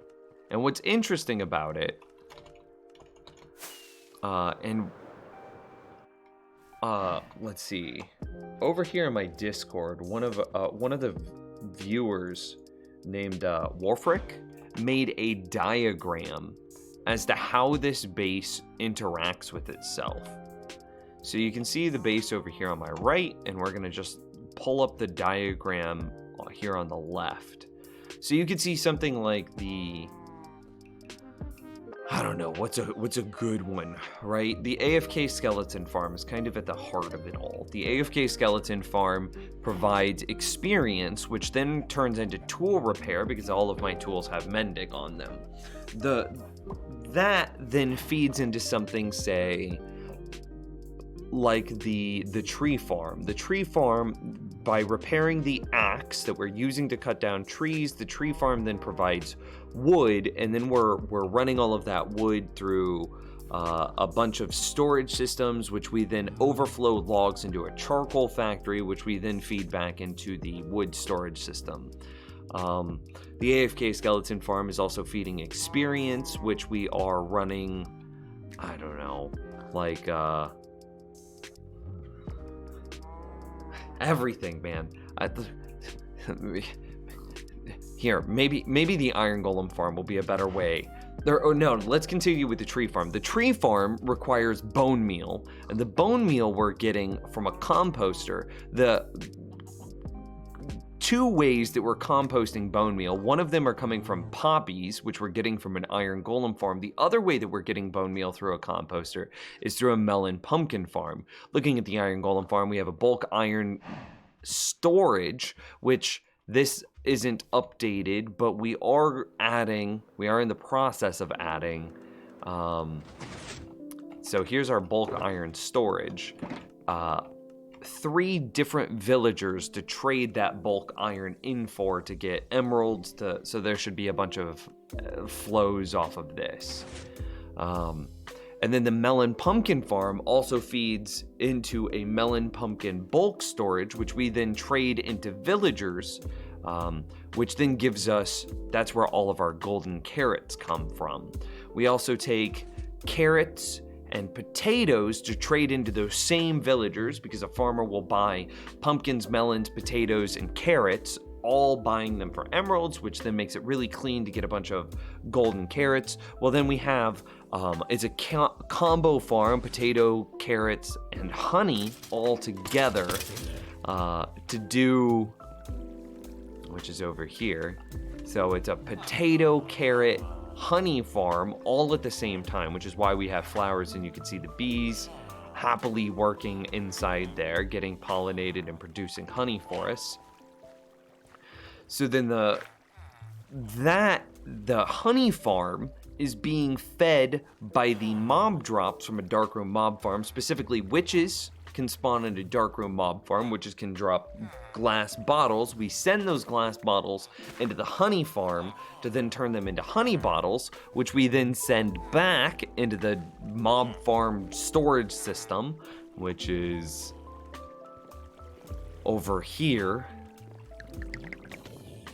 And so you can see that we have glass bottles that we're dropping off inside from the darkroom mob farm, which is killed and collected in this space. We then overflow some glass bottles into the honey farm, convert those glass bottles into honey, and ship them back here once they're honey bottles. You can see that he's representing honey bottles being sent. He should have said glass bottles right here. No, wait. No, he did this. He did it correct. I'm sorry, I'm wrong. So mob drop storage system, glass bottles go out into the combo potato, carrot, honey farm, and then honey bottles come back, and then we craft the honey bottles and get honey blocks, and then blah, blah, blah. And this diagram is in the Discord if you want to look at it directly, but it goes to say that everything that we've built in this world is interconnected and working with itself. It's all one giant build. So you have a lot built on your world. So I haven't built, I haven't dug out like a 16 by 16 chunk area in order to enable a, say, witch farm. We do have a witch farm. I have a map to it somewhere. It's maybe 1,000 blocks away. We do have a witch farm. Or a witch hut. The TBD to convert it into a witch farm.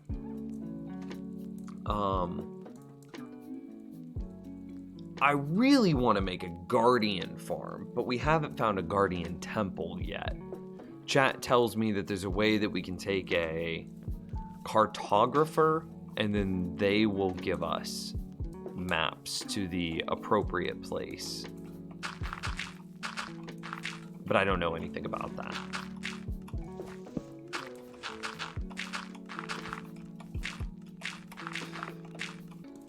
So do we just fill this in? This one's low enough that we could just fill it in.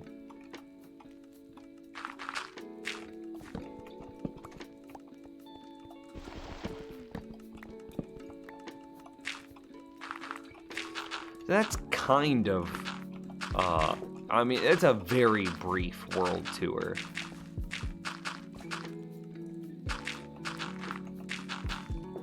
But this whole world is designed from the ground up to all work with itself. It's supposed to be interconnected. It's supposed to, everything is supposed to synergize with everything else. I want everything to be as, you know, intelligently placed as I possibly can. I want all of my farms to be smart farms. I want it all to run checks and balances against itself and yeah, to just take care of itself. And the only thing it needs from the player is it needs the player to be AFK at the correct position. That's all I want.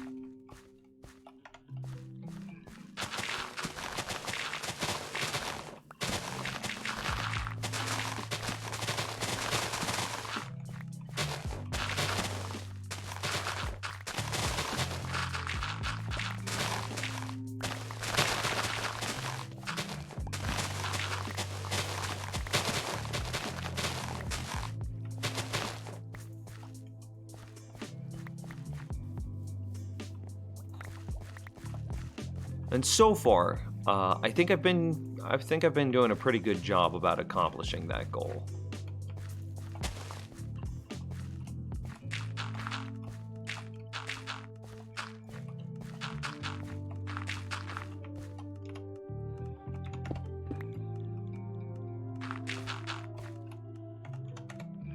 Thanks, man. I mean, I've worked really hard on it. Zyle redeemed. Hydrate. Oh, Zyle also asked why we have a giant stack of anvils.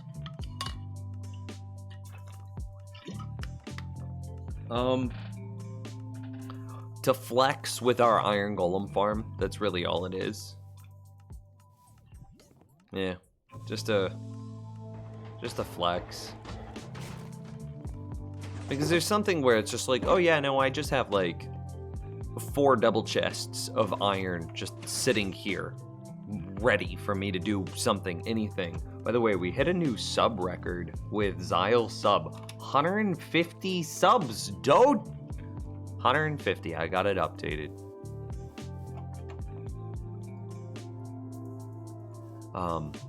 Just a flex. That's all it really is. God. I fell because I'm the worst.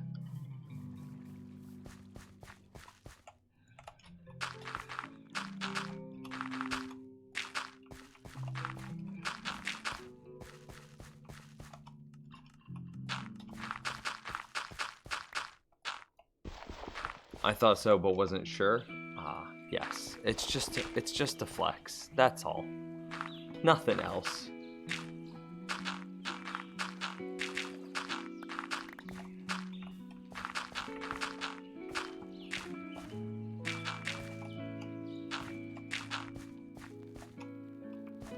I don't know how we're gonna get out of there if we fill all of this space in. I'm also sure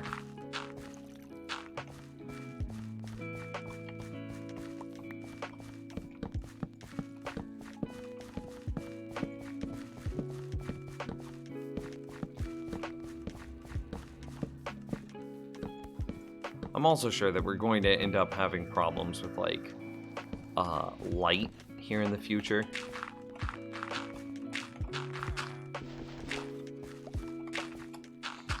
Because I bet we're creating a lot of new dark spots by filling in a lot of space like this.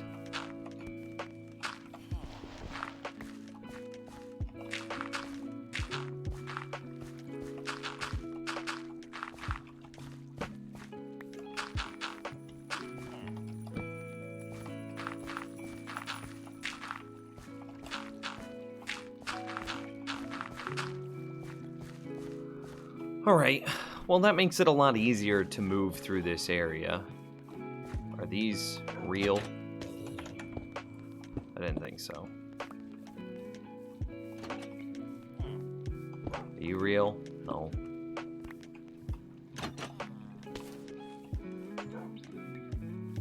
Okay.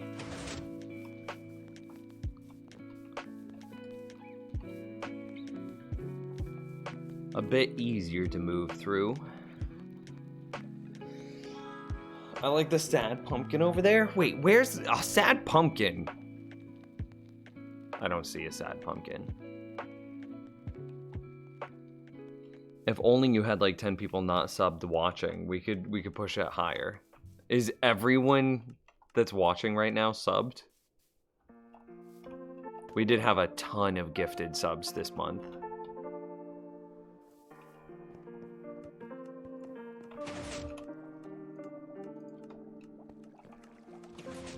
I also need to figure out some sort of trash can system for, yeah, 2 people in chat unsubbed. Ah.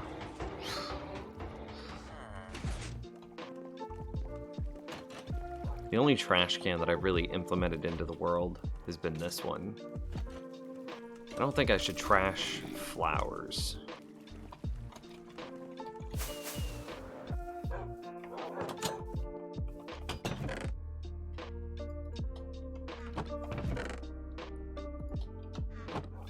Only too sad. I know. Because we had audio issues at the beginning of the stream, I think that like the notifications, like the stream alert notifications got messed up.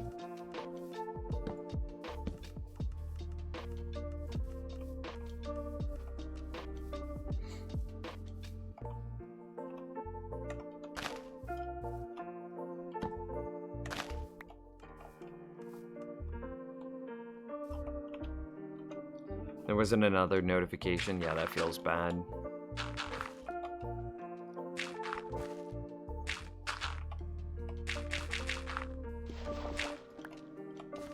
Just taking a look. Don't mind me not being a sub.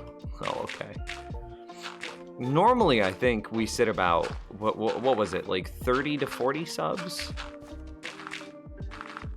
Is that right? But this month, man, we had a huge number of gifted subs. So like we went from 30 to 40 subs to 150. So it's gonna be really sad next month when all of a sudden the sub record is like 150 and we're sitting at 35 subs again.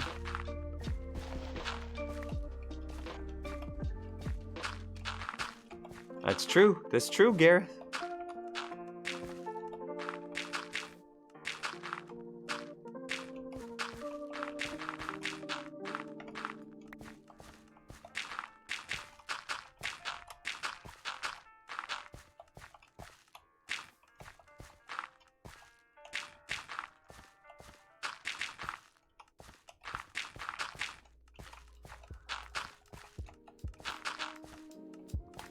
Yeah, this is something I've been meaning to do for a while.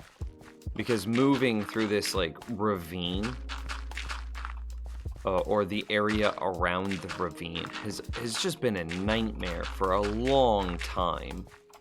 And with this filled in, you know, it's going to be so much smoother to walk through my own world.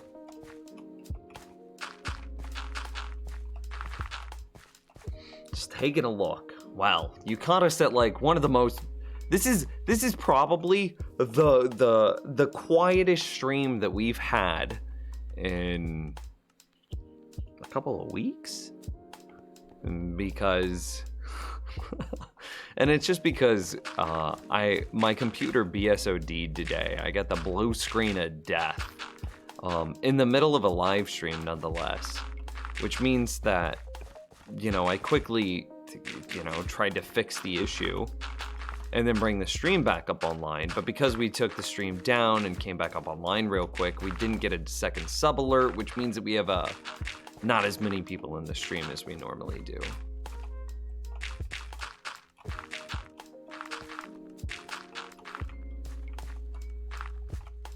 So if you have any questions, or if you would like a world tour, yo, I got you.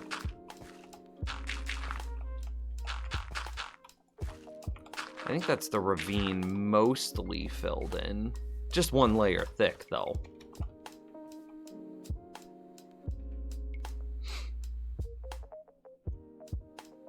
Exactly why I want to push it higher now, because it'll be forever before it gets back up. Right? It'll be hard to raise the record any higher after this month. It'll be a while for sure. But if we can start, like, if we just start pumping out videos like the tree farm video, that would be nice. I would like to see what you did there, and how are you level 330? Wow. Wow. Welcome. Splat. Welcome to the ultimate AFK world. This world has been designed from the ground up to be just the perfect place to AFK, to build AFK farms, to build AFK machinery, to, yeah, world tour. We'll do a quick world tour. So the first thing as we fly around, stone brick is like my whatever aesthetic block. It's just the whatever. The granite, the smooth, what is it? Smooth granite, polished granite. That's representative of something that I need to take care before I destroy it. So either it's a redstone block or it's a water block. If it's anything other than stone brick or granite, then it was just me filling in space, like with what is that, diorite. Oh, and then we're using spruce planks as the floor. So those are the 3 intentional blocks. If there's any other block, then it's probably unintentional. So anyway, world tour. So the whole world pivots on one thing, and that's a dark room skeleton spawner, which is underneath this block right here. So maybe we still want a way that we can kind of take a quick peek in this skeleton spawner area. Particles are turned off. Video settings, particles. We'll do decreased. Yeah. So we have a skeleton spawner right here. Exactly as you would expect. Skeleton spawner, some water. Some water streams. And remember this guy. We're going to go follow him. So he's going to fall into some water streams, go up a giant water tube. I just destroyed all my normal pathways up. Gonna go up a giant water tube, across, he's probably dead already, across a little handle here, and then he'll fall down where he'll be left at exactly 1 HP. Oh no, there he is, perfect timing. Well, he's left at exactly 1 HP. We then have 4 wolves surrounding him. And those wolves, because they're owned by the player, when they kill the skeleton, they cause the skeleton to drop his experience. Okay, cool. Well, now we have the skeleton spawner, which is, you know, the base is coming together, but it's over there. And then you could see that everywhere inside this room is very precisely placed, or this room is very precisely placed, I should say, that no matter where you're standing in this room, the skeleton spawner will be active. Additionally, the size of this room is very precise in that no matter where you're standing in this room, the experience orbs will be able to track to the player. So I could be AFK over here at a cobblestone generator, and I'm still gonna get the experience from the skeleton farm. I could be AFK over here carving some pumpkins, and I could still get the experience from the skeleton grinder. Same thing at a fishing farm, same thing at a tree farm. All of these work while being fed experience from the skeleton grinder, which is particularly interesting because that means that we could do things like a cobblestone generator, and I don't need to worry about pickaxe replacements. It's also a concrete converter, and this is for the concrete conversion system. So I don't need to worry about replacing my pickaxe because Unbreaking 3 mending, along with the experience from the skeleton grinder, is more than enough experience to keep ourselves topped out in durability through an AFK session. The same thing with the tree farm. So with a mending Unbreaking 3 woodcutting axe, and then we could take some saplings, put them in our offhand. We fill our inventory with anything, saplings into the offhand, and you know what? We're not even gonna use that many saplings. Let's start with 5 saplings. We jump up in here, saplings in the offhand, axe in the main hand. We aim just under the top pixel of the first log, hold right click, hold left click, and you can see, and specifically, watch the saplings in my offhand. We already gained saplings. We're already up to like 8, 9, 10 saplings. We started at 5. And look at the durability on our axe. It's gaining durability because the experience from the skeleton grinder behind us is more than enough experience to provide for the durability of our axe. Yeah, you get it.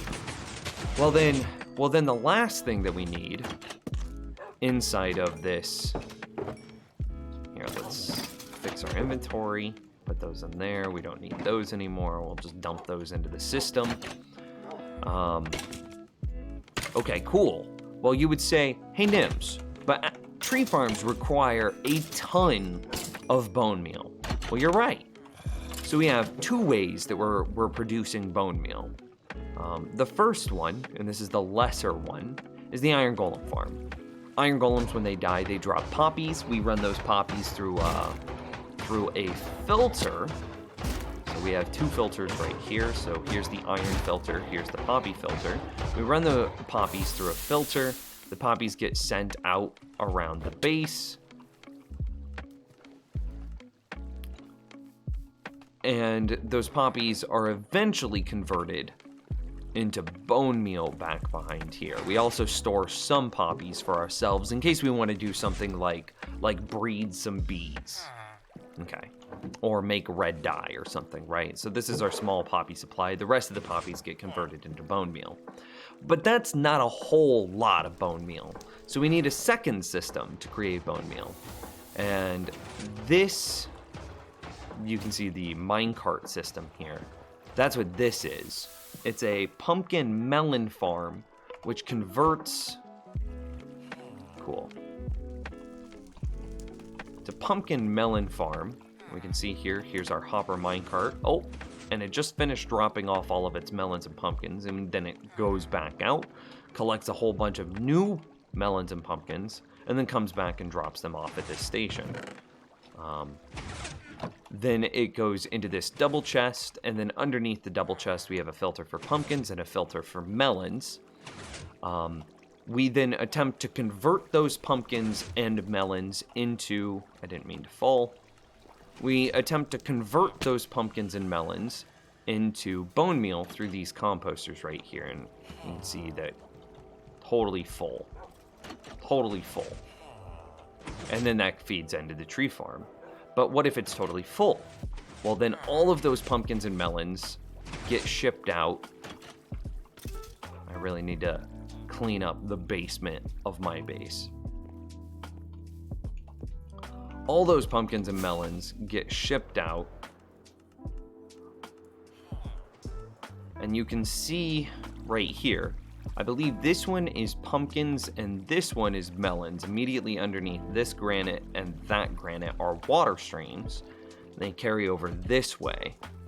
The right one forks off and this goes into melon storage. The left one forks off and that goes into pumpkin storage.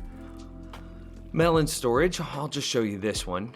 So it's a giant bulk storage array. So we have a shulker here at the bottom, and then we have some lights on the front indicating how full our devil chests are in the back. All of the lights are on, which means all of our chests are full. You can see that here. All of our chests are full. What's also interesting is if all of our chests are full, we then destroy the overflow melons on a cactus, so that way it's not creating any additional world lag. Well then, why did we go through all the effort to ship our melons all the way over here? And same thing with the pumpkins on this side. Well, we also have some carrot and potato farms over here. It's actually carrot and potato like this.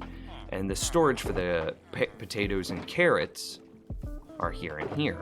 So now we have melons, carrots, pumpkins, and potatoes. Well, then we set up some villagers here. And with these guys, we sell our potatoes, our carrots, our pumpkins, and our melons, get a bunch of emeralds, and then we turn around, and let's just go ahead and do this a little bit.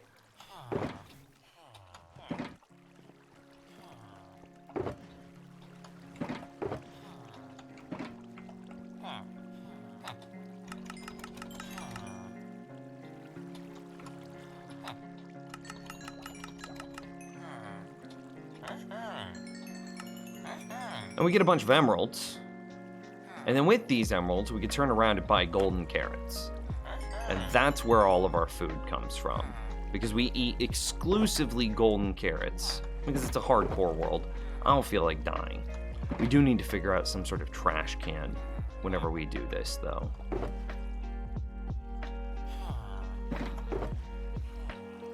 So then we would use those emeralds. And see, I don't even need that many emeralds. Blat. They could just despawn as well. Okay, well, now we're at the potato and carrot farms, but you notice that it's a combo farm.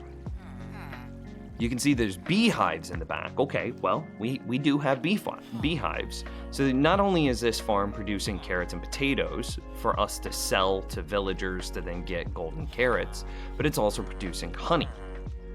Well, honey is a very complicated process to make. It's not that hard to build the farm, but you need glass bottles. Okay, well, you could make yourself manually a bunch of glass bottles, or you could use witches, which just spawn naturally in a darkroom mob farm, and have a chance to drop glass bottles. So this up here is a darkroom mob farm. And we can hear some pistons firing. That's normal. This is a darkroom mob farm that can spawn not just zombies and creepers and skeletons and witches, but it can also spawn spiders and endermen, in addition to chicken jockeys, which is pretty freaking cool. So this is the storage for that farm, as well as the storage for the honey farm. So we have, gunpowder and glowstone and redstone. And additionally, we have ender pearls because it can spawn endermen, and then we can kill them and get ender pearls, rotten flesh, string, and spider eyes. But then we also get glass bottles, which drop from the witches. We save this amount, 3 stacks plus 54 glass bottles, but any additional glass bottle we get, we ship over into the honey farm. We take it into a bunch of tiered splitting systems, basically.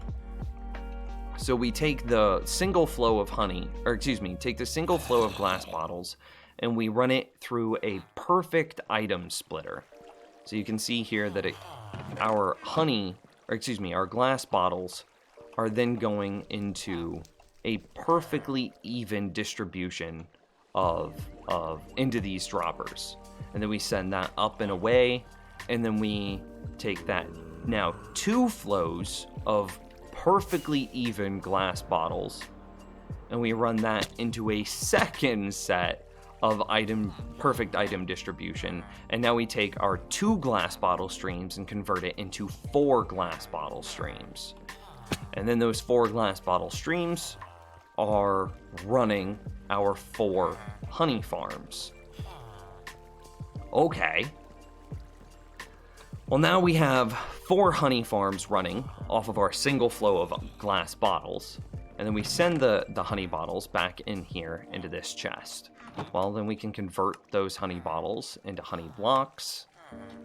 We put our honey bottles and blocks back, but now we have the glass bottles. We put those back in here, and we can see that they're immediately getting pulled out and shipped off to be added back into the honey farm, thus reusing them to make us more honey. Cool, right? And then in this one room, again, we have gunpowder and glowstone and redstone and ender pearls, rotten flesh and string, and spider eyes. Well, the rotten flesh we're immediately selling against the... Let's just go ahead and do it. So we're immediately selling the rotten flesh against our villagers. So that way we can get emeralds. Then we could turn around and we could say we could buy gunpowder, or excuse me, redstone with those emeralds. We could buy lapis lazuli with those emeralds, which we'll come back to in a minute. We could do a lot of stuff with the emeralds here. For now, we're gonna buy redstone. And we can just put that in this chest. Neat. And it's Garethor, the villager.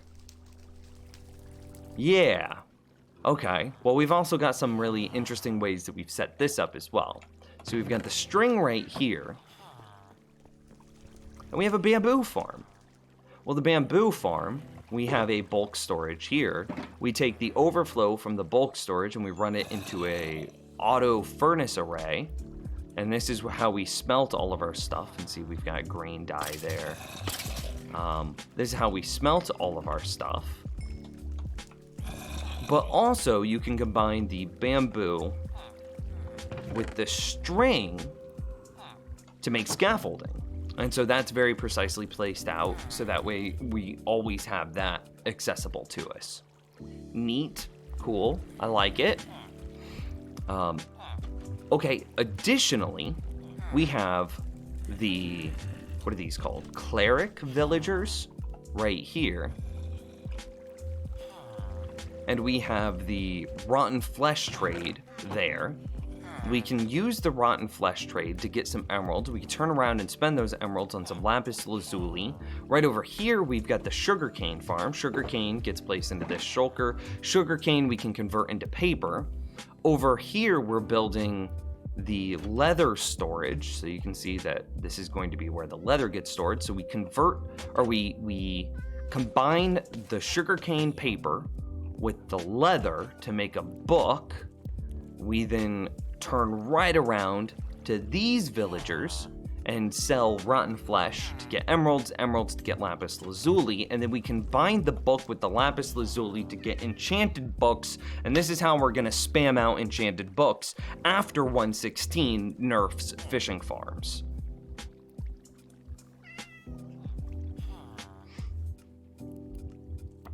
Garethor and Zyle redeemed a hydrate. You guys are wonderful. How long have you had this world? Says Valuable Pineapple. In game time, statistics. I'm looking for it.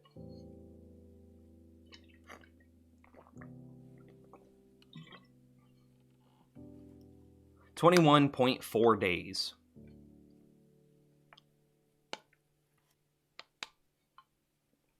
Yeah, I did have a sub-only stream. Ooh. I didn't mean to bump at that time. Okay, what else? World Tour.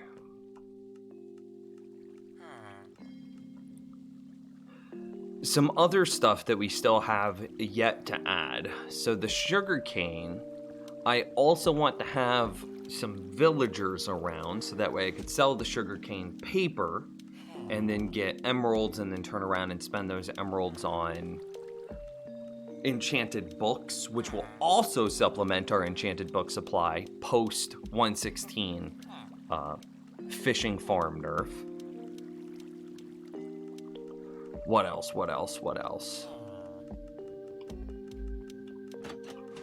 Every one of these storage systems has item destruction overflow to help keep lag to a minimum. Got the tree farm, which I already showed. I'm just double checking stuff in my mind. Got the tree farm, a nano farm. This is a cobblestone generator, and also a concrete converter, which is why there's water here in the front. We've got a netherwort farm, a jack-o'-lantern carver. We've got the skeleton, the wolf-powered skeleton grinder, fishing farm, tree farm. Tree farm storage is kind of a new thing. So the tree farm, we take all of the drops from the tree farm and we run them into this room. This is pretty interesting. So of course we have the obvious stuff like saplings, regular logs, strip logs, apples, sapling, log, strip log, sticks, sapling, regular log, strip log. But then we also have embedded a charcoal factory into this. So anytime that any one of our logs overflows, which is probably going to be oak logs the majority of the time, but anytime any log, so oak logs, birch, whether it be regular or stripped or jungle, overflows, we then run it into a charcoal factory. We basically a kind of like self-aware furnace, and convert those overflow logs into charcoal, and then we place that charcoal back up into this double chest. But then, whenever the furnace needs more fuel, it just uses the charcoal out of the double chest, which is what this hopper and this hopper are designed to do. How did you calculate all this stuff? It's just how my brain works. I did it one thing at a time and just kept going. Again, one of my viewers made a diagram, Warfric, detailing the interactions that my base makes, or all of the interactions that my base has. But like, for example, the taking of the building of the dark room, the building of the skeleton grinder, which then led into the dark room mob farm, which is right here, which also led perfectly into the tree farm, which nestled perfectly into the, I don't know, handle, if you could call it that. You can see this handle here, and then immediately under this handle, so here's the handle. Inside that handle, the tree farm would just fit, and it was nice, and I built it, and it was good. It's just how my brain works.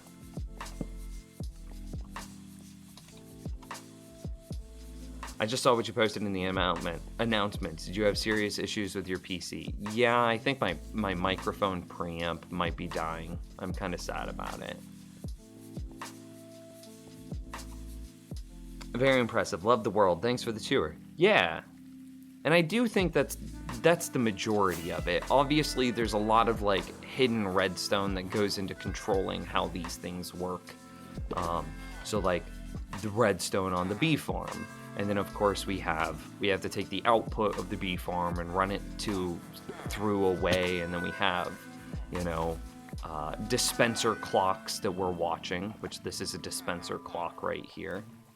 And then we ship the items up a water tube, and you can see the water and the glass and the whole nine. And so there's a lot of hidden redstone in the world. I think that everybody here understands that.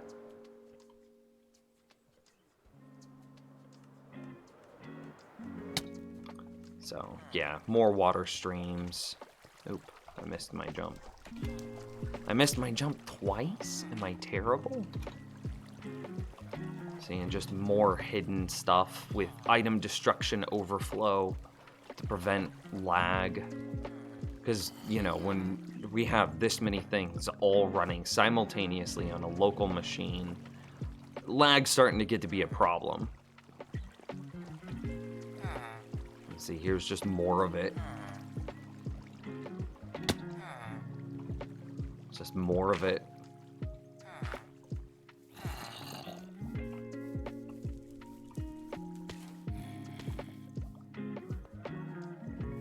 So yeah, dude. It all began with the skeleton farm. Yes, that is true. Everything else that I have built here could be built anywhere. You could build it exactly the same anywhere else in the world. However, the only thing that is stationary, that can't move, is the skeleton farm, which is underneath this cobblestone slab right here. Ooh. Well, that bit of cobblestone's just lost for forever. But underneath that is the skeleton spawner, and that's the only thing that must be where it is. Everything else is anyone could build in any world.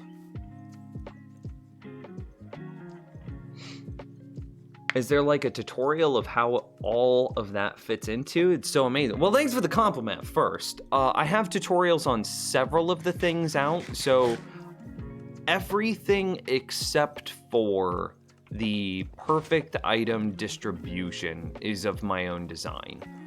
So this perfect item splitter system, and oh god. And we have a second one. Here, this one will be even easier to look at. So this is a perfect item splitter. It perfectly evenly distributes items between two different outputs. So you have one input, and it perfectly splits them into two outputs. This is the only thing in the world that is not of my own design. Everything else, oh yeah, and we have a villager breeder here. Everything else is certifiably NIMS. Everything, and a good chunk of it, I don't want to say all of it, but a chunk of it I have tutorials for on my YouTube channel. So the Darkroom Mob Farm, for example, there's a tutorial for that. My fishing farm tutorial, tree farm tutorial, the skeleton experience grinder, I've got a tutorial for. The sugarcane farm, I have a tutorial for, which you can easily, everybody understands how you could convert the sugarcane into a bamboo farm. They are literally the exact same thing. So there's a tutorial for that. But the melon pumpkin farm, nope, no video. Iron golem farm, nope. Villager breeder, nope. Bee farm, I really want to make the bee farm tutorial. I really like my bee farm.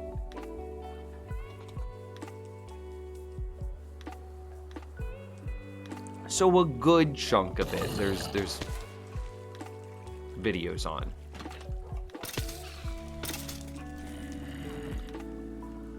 Lag, a problem of the past, just buy a new computer with your stimulus check.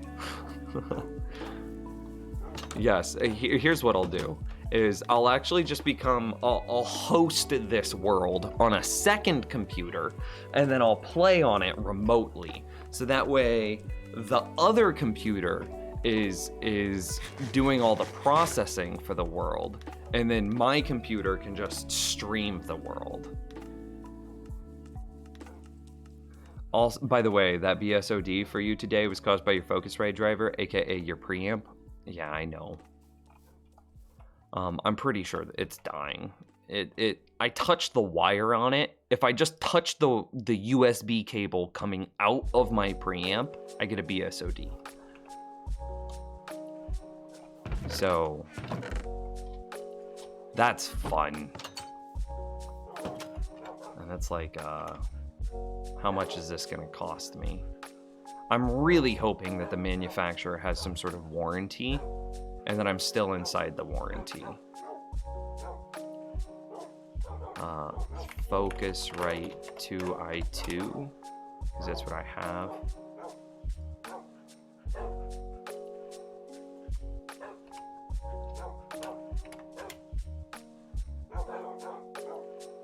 So this is exactly what it is. And Mine's an older version. But it's the exact same thing. So it would be $160. Ugh. Do they have a warranty?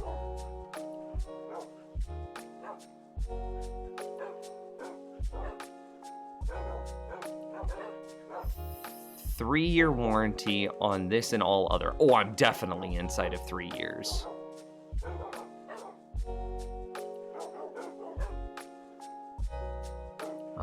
I don't know how old mine is though. Like, this is 3rd gen, and I think I have the 2nd gen. So I just need to contact Focusrite. Have you tried replacing the cable? Yes, I did. So, yeah. But this is exactly what I have. I just have 2nd gen and not 3rd gen. Have you tried turning it on and off again? Yes. Yes, I did. And then I got a second blue screen when I touched the cable a second time. You could make the argument, stop touching the cable, but like, it's on my desk. It's gonna get bumped every now and then. You need to clean your desk sometimes. And like, bumping it or moving it, causing a blue screen, it's not, no.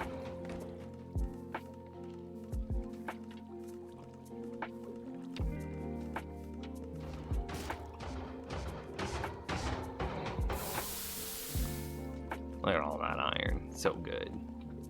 Okay, so I'm not touching you. That's basically how I have to treat it. If I bump it even a little bit, it blue screens on me now. It's like a time bomb. I agree. And like, I really don't think it's a driver issue because it happens when I touch the cable. Have you plugged it into a different USB port? That I have not done.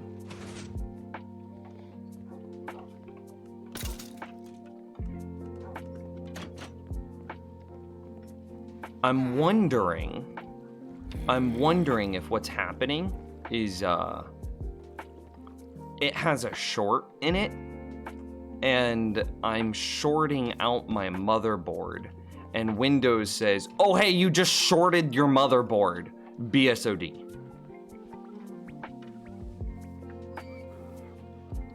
How long did this farm took you, including farming stuff and testing? What specifically? This whole world? Or like, is there a farm specific? So like the tree farm alone, I would say, I don't mind showing you this real quick. No, it's not this world. It's not Redstone City. It's this one. The tree farm alone has 1,000 hours in it because basically everything you see on screen is me trying to find the best tree farm. And so you can see here I've got some basic ones that like create a giant log of wood, and I just iterated and iterated on that. I even tried like some of these really complicated ones that just were ridiculous, and then just iteration on iteration, and kept going, and ultimately one of these designs led me into,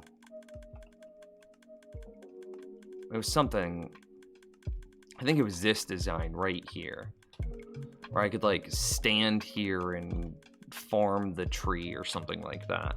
And then that, I built the first working prototype of this here, which crushed, it was the weirdest crushing system, but it worked. And then just iteration on iteration on iteration, and like it took hundreds of hours, thousands of hours, because not only did I spend hundreds of hours just brute force designing it, but it also takes hours in order to test it. So you have to let it run for a period of time. And so just in the tree farm, I'd say I have 1,000 hours. How do you have the time? It's a good question. Viewers like you. For real, I do this for a full-time job. So I make YouTube videos and I stream, and with that, you know, I get a little bit of ad revenue from YouTube. I think it's like $200 to $300. I'm actually curious what it is right now. A couple $100 from YouTube, and then yeah, right now for the last 28 days, it's $321.40 from YouTube. $320 from YouTube. So between $320 from YouTube for the last 20 days, between the people that are subbed to me on Twitch, the people that support me on Patreon, that throw donations my way, that comes out to, being honest with you, a little bit around, depending on the month, right around like minimum wage. So I'm not well off by any means, but I'm not hurting by any means. And because I can do it for a full-time job, that's how I'm able to throw, 1,000 hours at building the tree farm.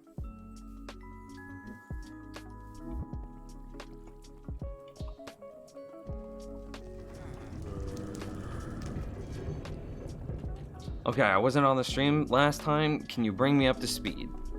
Oh man, we literally just finished a world tour. 161,000 subs? Yeah. Oh, I guess we don't need that. And it turns into $321.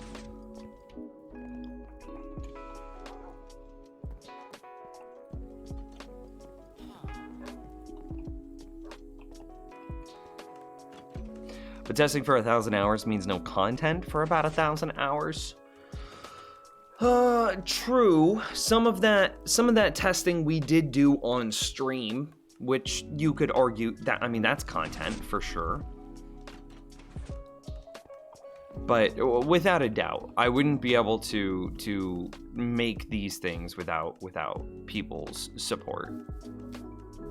That's just the nature of it. So, if you like what I do, just being honest, take how much you watch any piece of content, whether that's a streamer, whether that's Netflix, whether that's whatever, and say, okay, I watch this many hours of this content. To me, that content is then worth this much. And then you should support whatever content that is, whether it's a streamer, whether it's a YouTube channel, no matter what. With some amount of your expendable entertainment budget. You shouldn't look at it as a whole budget thing, but everybody should have an entertainment budget. Say you have and this is shared between your cable package, your, I don't know. Yeah. And then you say, okay, I don't watch cable anymore because I'm spending all of my time watching these 3 Twitch streamers. Well, instead of then spending $70 on your cable package, you could divide that $70 up on those. You could even save some money and then spend $10 a month on your favorite Twitch streamers. And now you're saving money and you're still getting the same amount of content. And that's how I look at it. So that's how I'm able to support myself, is basically people saying hey, I really value the content that you make. I watch your content so much that I want to support it. I really like what you do. Here's a couple of dollars. And that's how I'm able to spend. It really probably was 1,000 hours on the tree farm. That took me so long.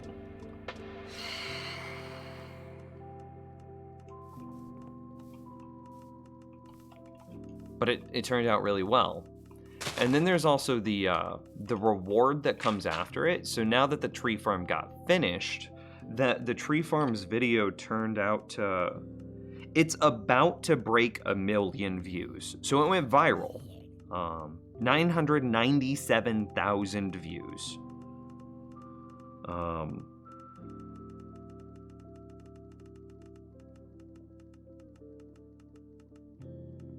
And so all of those hours did translate into a video that went viral. So like that was also convenient. So there's a lot of risk reward here. You know, I spent a lot of time making that thing, but then it went viral, so that time was rewarded. But if I had spent an equal amount of time making that thing and it didn't go viral, oh God, well then I'm just out all that time. Which is then where you guys basically supporting me makes it a lot safer for me to do things like that. Which is why it's so important that you support, and I'm not just talking about me, but you support any content creator. Because they have to take risks in order to find the next video, and if they don't have the ability to take those risks, then they're going to fall off.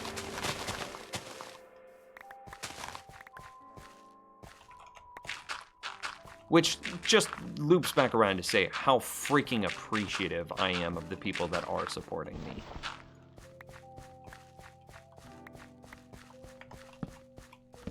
To be fair, you only make one video every 4 months. Correct. You're not wrong.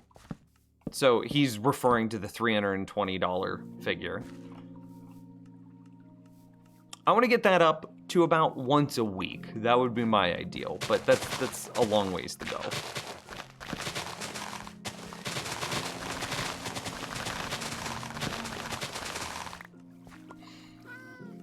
Where do I want? Okay. Oh, I didn't realize that there was a cave so close. I can't handle getting dollars for content because I feel like I will let people down. Well, that's a very real feel. I mean, yep, you got a lot of like my internal morality struggle right there.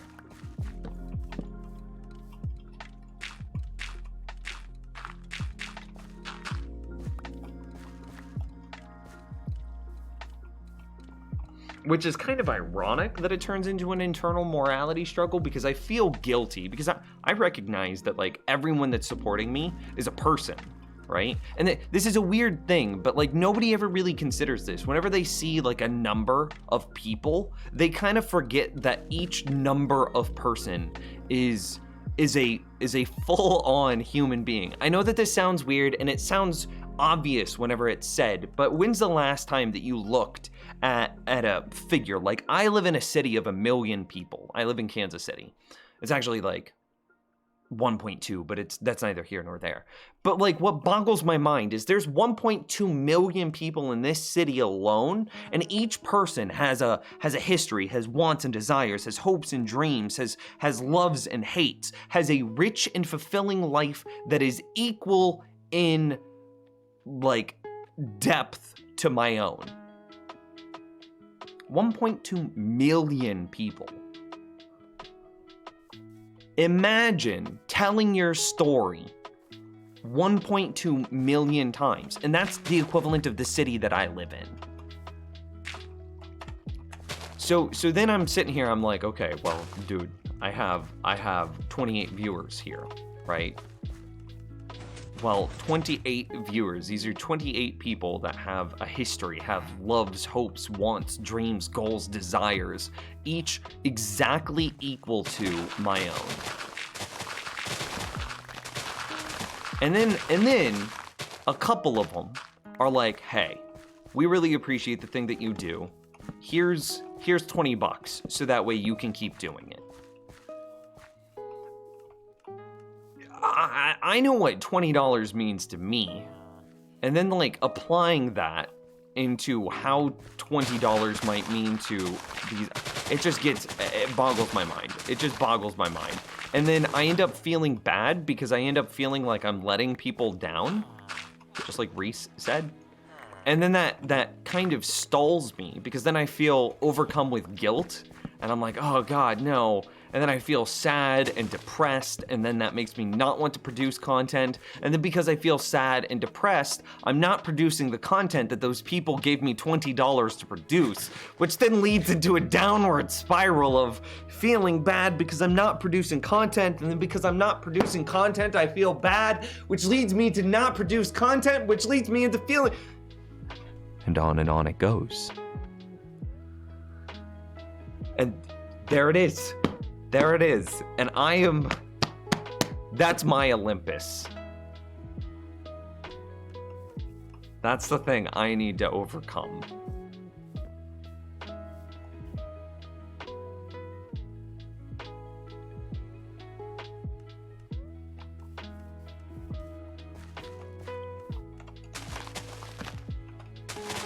Look at the size of that thing. I feel, oh my God, Zio with $100 freaking. Just stop spiraling down and realize we are all here for you. I appreciate it. See, I even feel guilty now because I feel like having this conversation is donation baiting.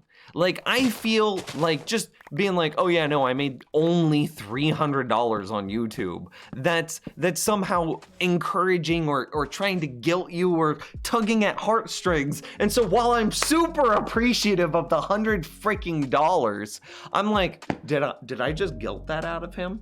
Did I just use less than like did I use morally questionable tactics in order to inspire that $100 donation? And then I feel bad again. Candy tells me all the time that I have imposter syndrome. She says that it's an effect of me not feeling worth your support, and therefore that's what makes me feel bad. Think of it like this. Have you ever played a crane game, rode a roller coaster, or other amusement park ride? That is entertainment. At least when it comes to the subscription donation, you can experience the streaming creators' content before you decide, hey, I want to spend money to support this form of entertainment. I mean, true. I guess if I reframed it that way in my mind, then that would make it feel less guilt-inducing, right? So Gareth is saying that the perspective that I have is that the donations are proactive, that you donate or sub in order to see future content, which is probably true to some level. But I never consider that you could be donating or subbing as a thank you for content retroactively. Does that make sense?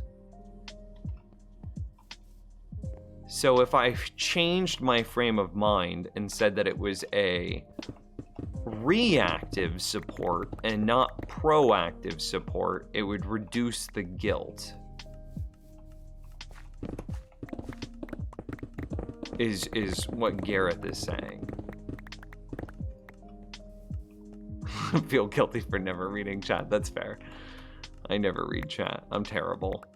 That's the next emote that we need. That's a poggers moment right there. That is a poggers moment, man.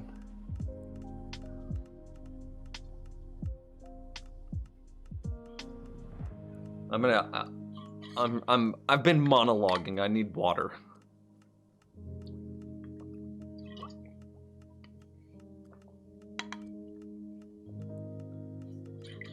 Been here for like 8 years, and I still think it's worth it to come back to. You need to understand how long some of us have been here and realize it's you bringing it. I mean,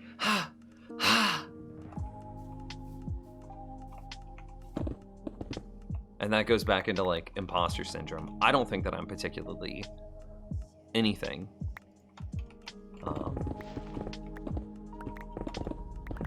Like, I recognize that there are some things that I do well, but I don't think that they're like $100 donation well. So like I can compare myself to like other Minecrafters, right? Other content creators. That's easy. So something like Ilmango. I'm a much better public I'm a much better public speaker than Ilmango or like Rayworks. Which has value in an industry where you talk for basically half of the content.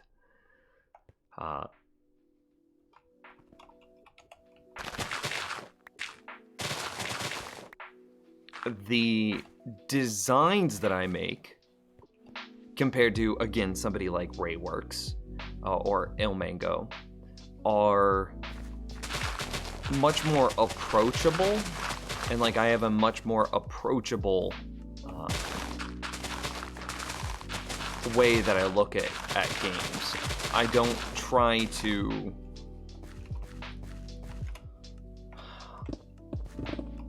not to lose people in the numbers of it.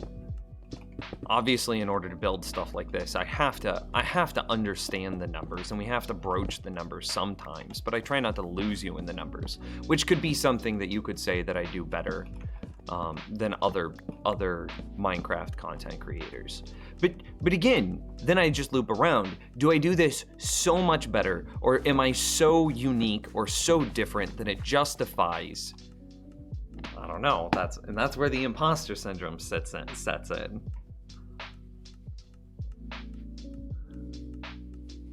You taught me how to pick a lock in Skyrim? I don't even think that video is particularly good. That video was a garbage video, for being honest.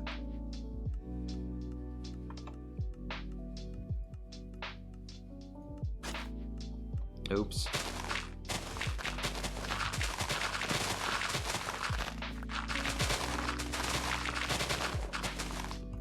My videos are a bit more concise.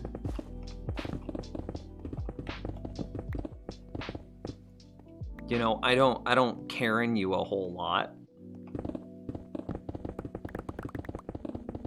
So specifically, by not Karening you, I don't give you the backstory of everything that I'm doing and everything that I'm building. You don't need it. You don't care.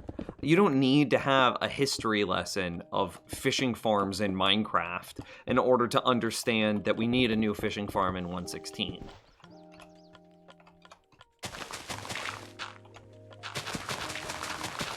But again, is that unique content?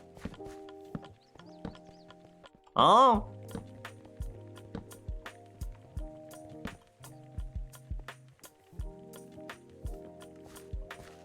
Look at the size of that thing. Alkaline with the 666. We're the evil ones here, Nims. Man, if you would have done that on Halloween, it would have done a jump scare. Oh, thank you for the $6, man. I appreciate it.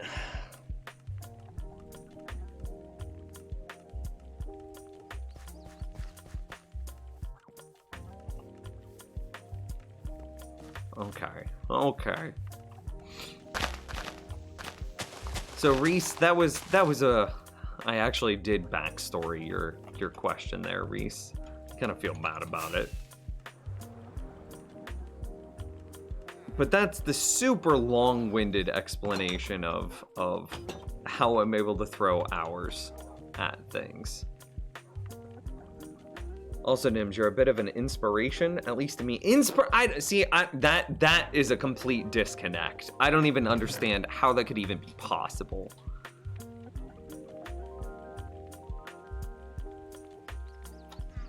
Stone.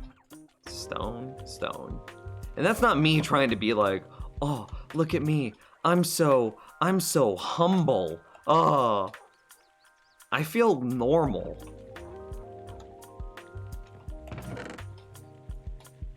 No, that's not where that goes. That goes in the redstone chest.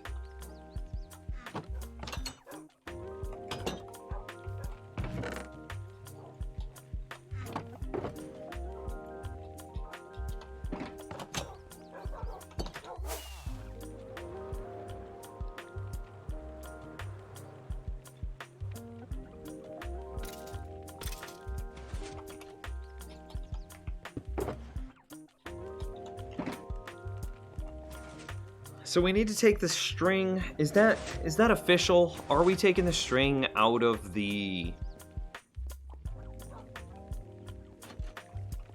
Are we taking the string out of here? Is there a way that we can take the overflow string out of here?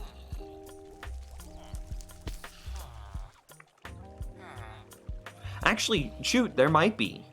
That way we can still have our string storage here, but then we can take the overflow string, because we want the string to be close to the bamboo, because we run out of scaffolding all the time, because we just kind of let the scaffolding despawn. It's okay.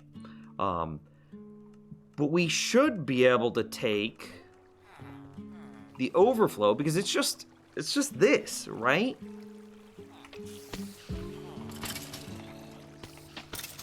We could easily, like, loop this over into this space, have it go up, and then we're just taking all the overflow, string included, and then we could ship all of that over into the fish farm, which would also bring, what, sticks into here?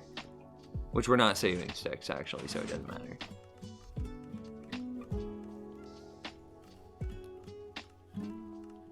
So what happens if you die? The world's gone. I have some backups of it. I would probably publish the backups for all subscribers and supporters. But yeah, then the backup, but the world's over. It's done. Now I'm doing my best in order to not die, obviously. We have, actually, and I need to change my haste beacon over to resistance 2 again.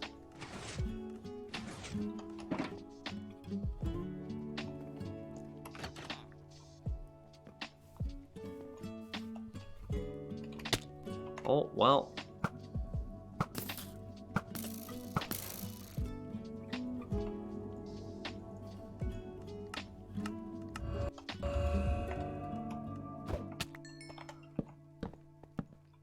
This is kind of good. I did need to get back in here to find the dark spots that monsters were able to spawn.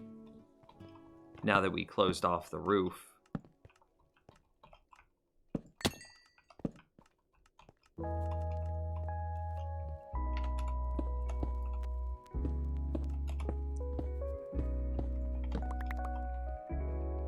Have a little faith that we have a mind of our own and can determine for ourselves whether it's worth it or not. I mean, okay, yes, completely. So it goes back to having like a full, rich life where you have hopes and dreams and desires and thoughts and everything else that are completely unique to you. Of course, and all of those things cause you to arrive at the decision that you did.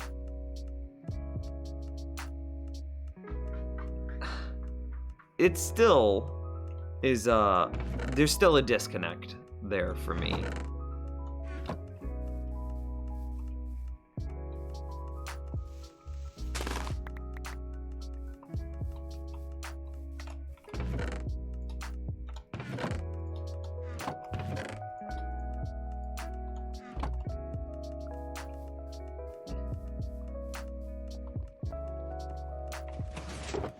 Oh, if I make another world? Yeah, I would make another world. Sorry, I didn't understand the question then. Yeah, we would probably make another world. We might do something in between. We might revisit, say, like another game that has done well for us historically. Maybe like City Skylines or Darkest Dungeon or something. Maybe RimWorld. RimWorld's a lot of fun. But then we'll come back to Minecraft, I'm sure. Straight into the ground from high because he can't be bothered to have a proper landing. I can't die. Like, only 2.5 hearts.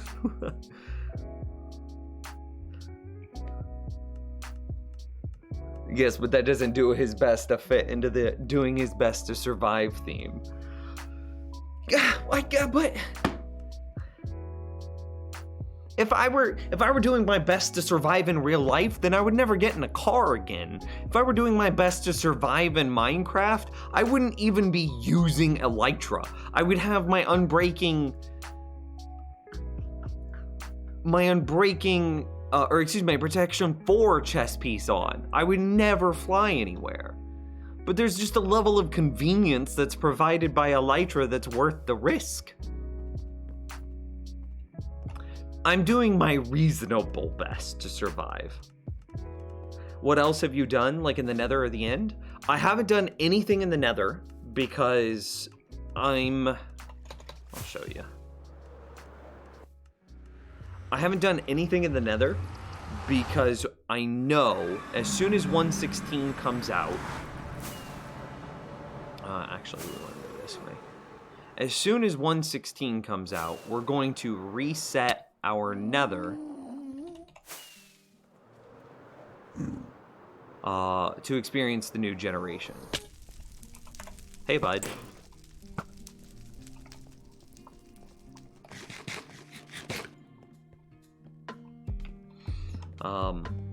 I really hope we have like I think it's a quadruple Nether fortress. Like, here's another fortress. There's another Nether fortress. Oh, hey, what up, bud? I'll kill you real quick. On the off chance that you give me a skull.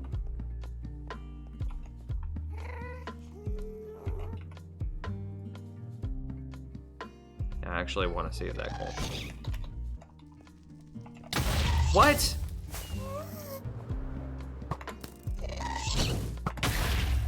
No! Oh, I can't get it. There's no way. I would have just nosedived straight into lava.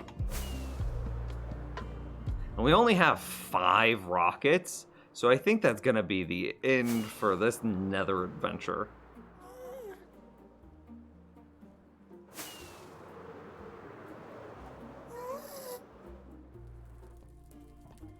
So we haven't built anything in here, but we have like 3 connected Nether fortresses for sure, maybe a 4th, and I hope that those stay there. Plenty of single blaze spawners, no double blaze spawners, sadly. I would have loved to have built a double blaze spawner, but again, we would have waited until, we would be waiting until 1.16.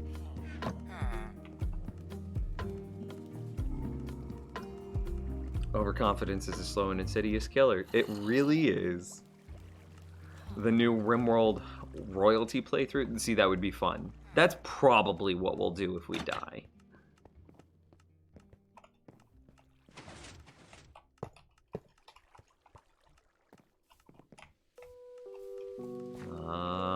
We'll just like go up in this corner.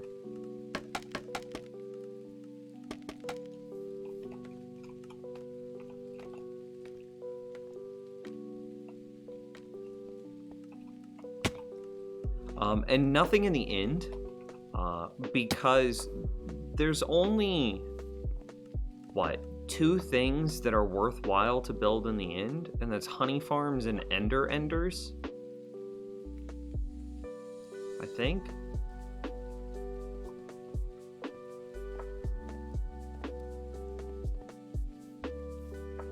Nope, no enderman farm. I just don't need one.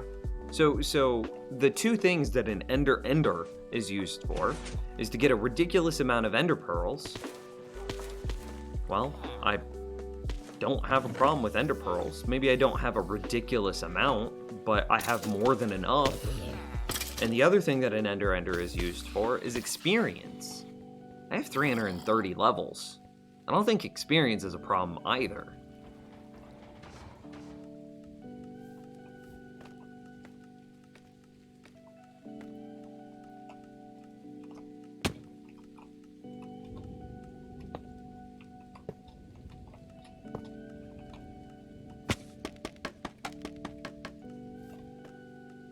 Just that FYI on the sub record, dude, I know. I'm hyped. We've had a lot of gifted subs this month. That's why we're on the sub record.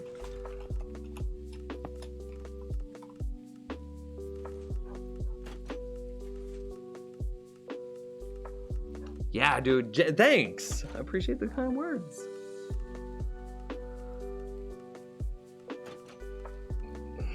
Yeah, totem and super boots. I carry 2 totems with me at all times. So the one in my offhand and then one in my inventory.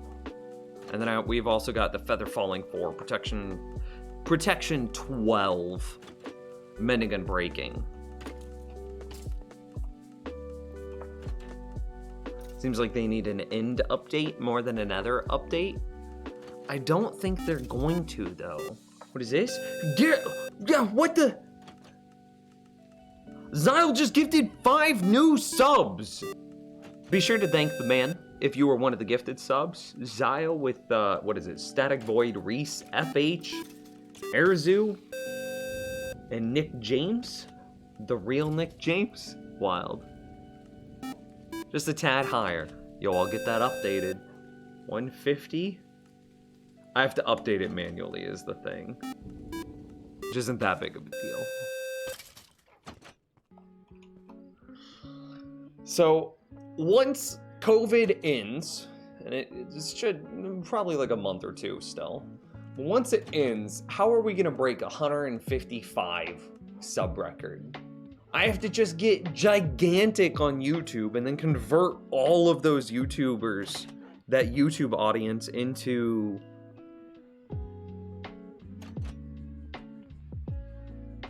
Twitch viewers, and then convert all of them into subs. That'd be the only way. But by the time that we have 155 subs, isn't that like having 300 viewers or something like that? There's a shorthand for... It's something like double the number of subs as viewers, or that might be backwards. Double the number of viewers as subs. I don't know.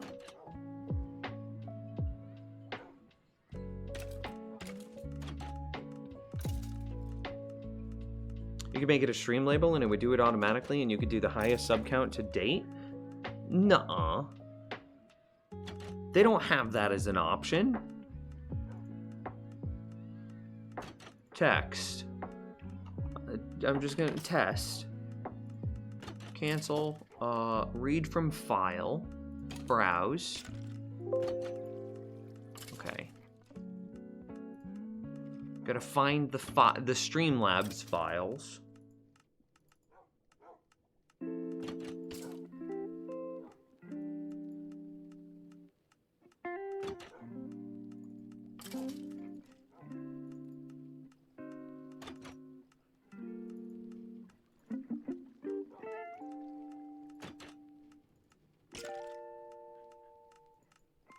I don't even know where my Streamlabs files are at. This might be a problem.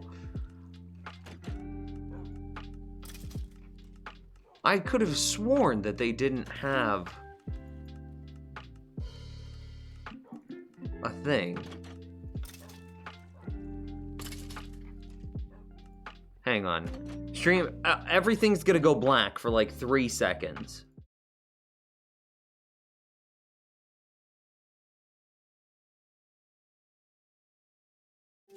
Okay, we're back.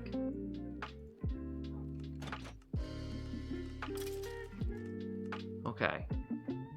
Read from file. Browse. It's on my resources, OBS, stream labels. There it is. What's the name of it? Highest sub count to date. All-time top cheers, donations, donators, sub gifters. There's no all-time highest sub count. I was wrong, I'm sorry. Okay. Because I was like, I could, if that existed, I thought I had scrubbed through these, but it's a believable thing. You would imagine that it's a thing.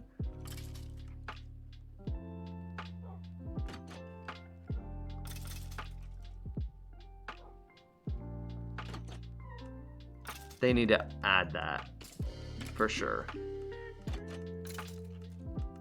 For sure.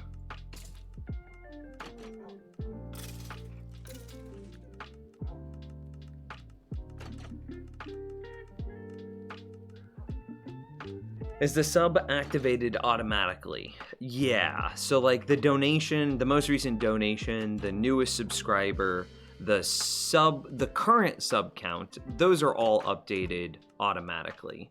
The only thing I have to manually do is the record, which isn't that big of a deal because, like, how often do you set a record? Not very often.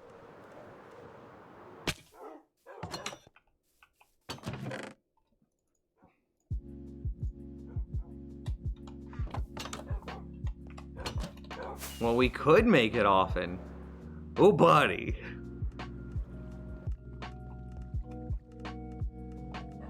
Just so he has to do it again.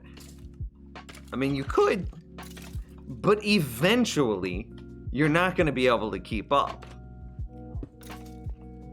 Right? Eventually. Oh my god. Again, I can't even think it. He gifted another sub? Oh, now he's going to do it one at a time. Okay, I got this. 156. Save. I mean the gifted sub, but TY anyway. Just wanted to peek in. I see. Oh, wait. I could have done that better.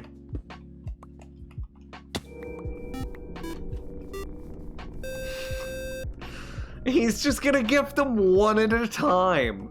Okay, it's okay. Look, 157, save. Got it.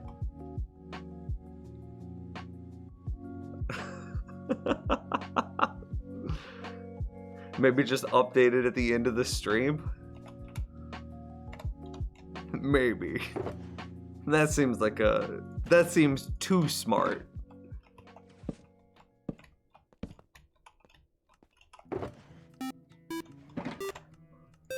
$158, save. I got it before the audio cue finished. Hey, you like them apples?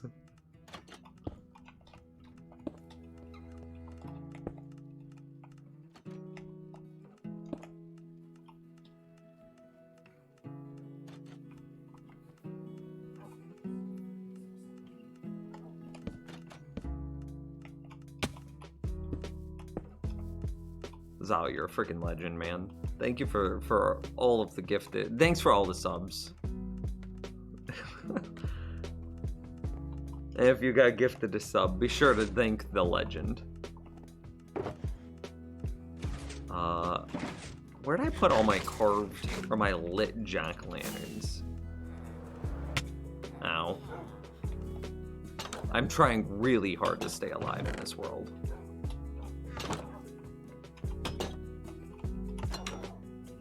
Due to all the subs, what are you doing right now? I missed the point that you're at.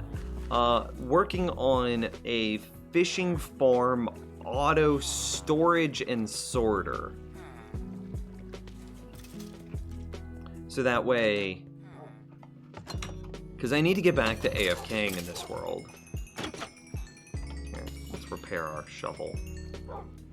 Cool. I need to get back to AFKing in this world. And part of the reason I don't is because the best thing to AFK at is the fishing farm. It just is. But I can't really AFK at it because, you know, all I have is a single shulker of storage. That's definitely not enough storage.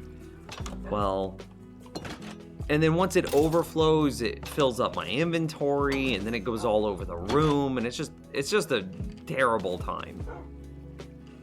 But if I were to build like a proper storage system and a proper everything in this room, and then I could take all of the output, which, you know, the fishing farm's right here. This is actually the redstone for it. Can we spin this redstone at all, by the way? Is that possible? Either way. The output, yeah, you can see the shulker box is right there. So we could easily take the output of that, run it into some sort of, like, dropper clock, and run it over top all of these hoppers.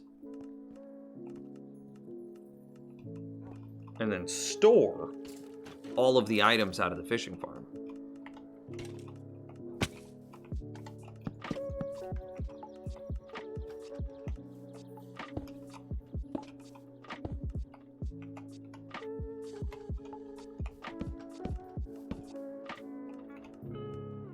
I didn't grab redstone torches.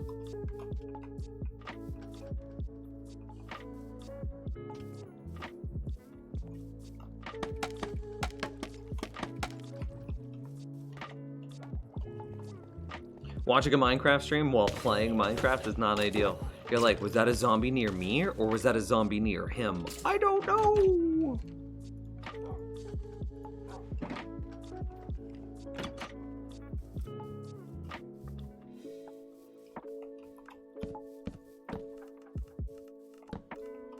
Very much so.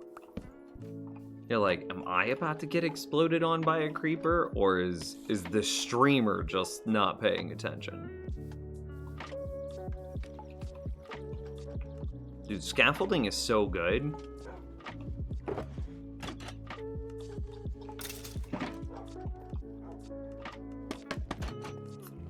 Just use it for everything, dude.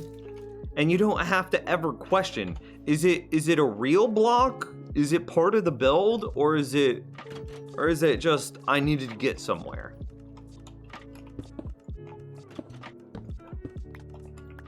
Oh, fell. Scaffolding is like MVP block. Holy crap.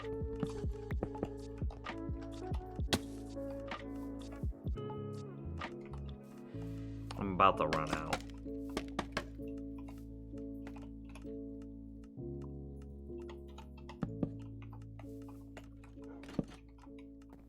And I haven't even figured out how to use it that well yet.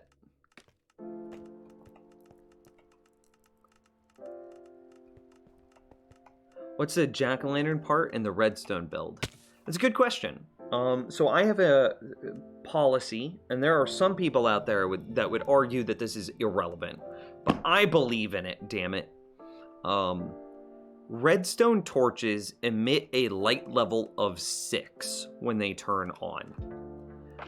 When you have a torch on a filter, which you do need a torch on a filter, the torch is constantly turning off and on,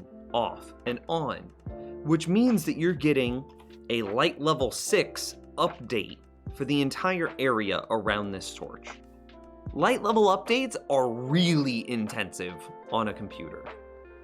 By making the block that the torch is mounted on a jack-o'-lantern, this creates a light level of 15. So inside the torch, it's a light level of 14.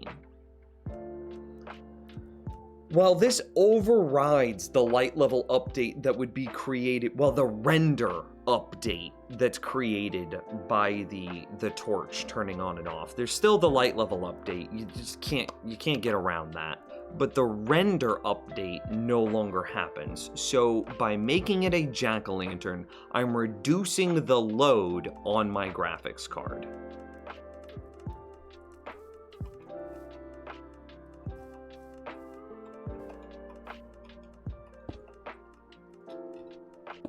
Hopefully I explained that in a way that makes sense.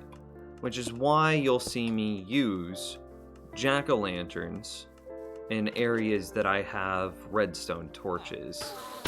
It's to reduce the overall amount of world lag that I have.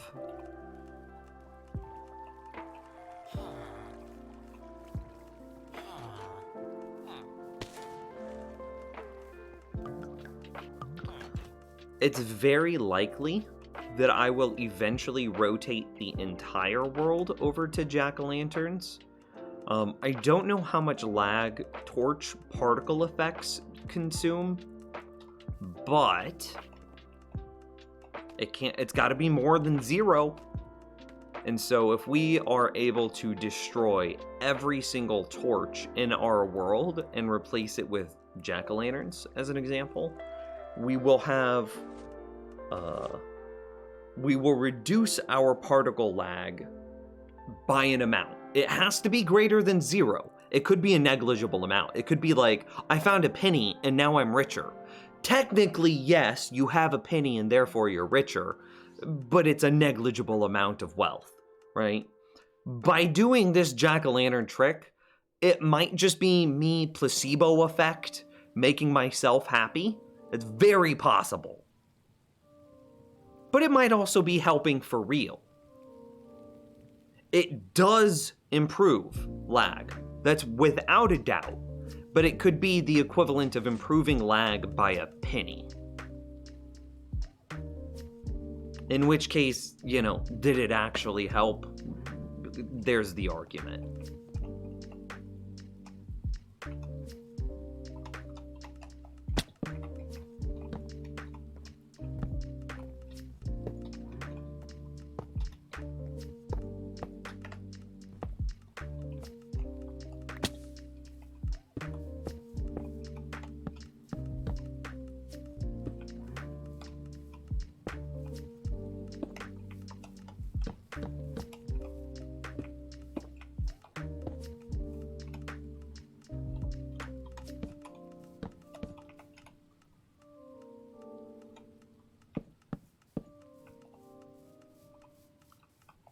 I think I'm out of scaffolding here.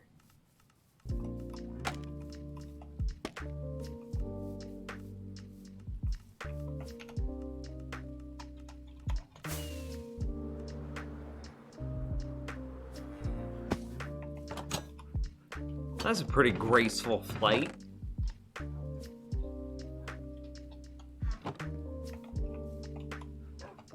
Yeah, understood. Perfect. Cool. Very small amounts, but it adds up. I'm pretty sure torch particles don't render after like 20 blocks. You're right. They don't. See, like, if you look at that torch right over there. Look at him. Look at this guy. No particles. Right?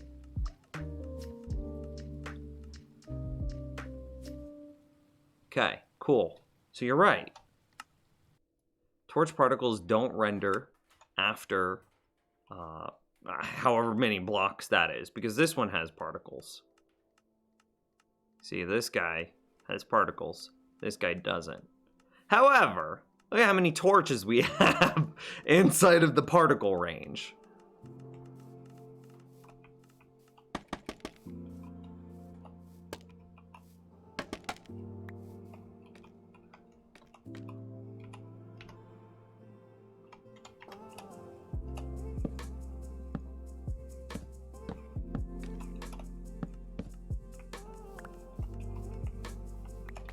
So again, it might be a penny's worth of lag that we're saving, because it can only save lag while we're within the 20 block, whatever it is, range around the player. But still, isn't that a little bit of lag that we're saving? And there's the argument against it. But the redstone the redstone torches, that makes a lot of sense to me. Getting rid of the particle effects from the regular torches, that's probably going to be a negligible improvement. I'm relatively certain that this is a small improvement that does add up over time. FH Morian? Yeah, Morian. Have a good night, man. Thanks for hanging out with us today. Good chats, good chats.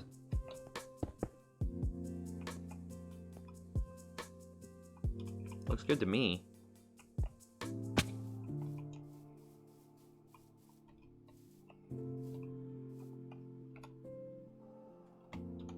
Can't jack-o'-lanterns be turned off? Do they have multiple states? No. At least not on Java. I have no idea about Bedrock. You could enable particle minimal. I could. But then there's some weird stuff about, like, not being able to see. Zao gifted a sub. Oh, I wasn't ready. 159. Save. Oh, wait, he gifted 2 subs. 160. I definitely wasn't ready. The particle effect is really nice because it allows you to see certain things like when bees are dripping with pollen, when a mob spawner is turned on,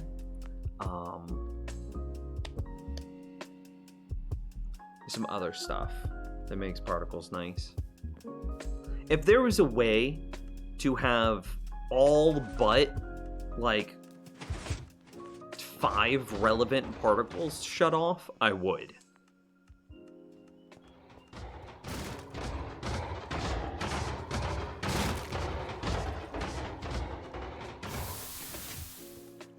Now that might change in 1.16, because it does look like they're adding some actually interesting particles, and not just particles designed to lag your computer. Optifine? Optifine's not updated to 1.15. Or at least it wasn't last I looked. I am curious. It's been a month. About a month. Optifine. Downloads. Home. It looks like Optifine is only up to 1.14 still. Optifine Reddit, because that's where they post all their stuff.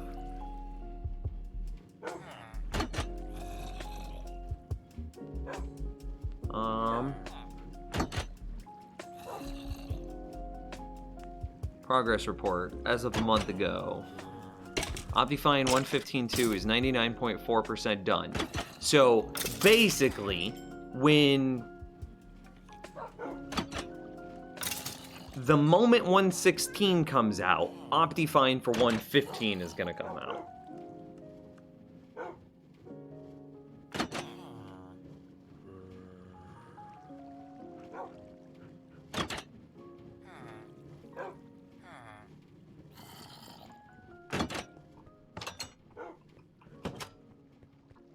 So, yeah, no Optifine for me.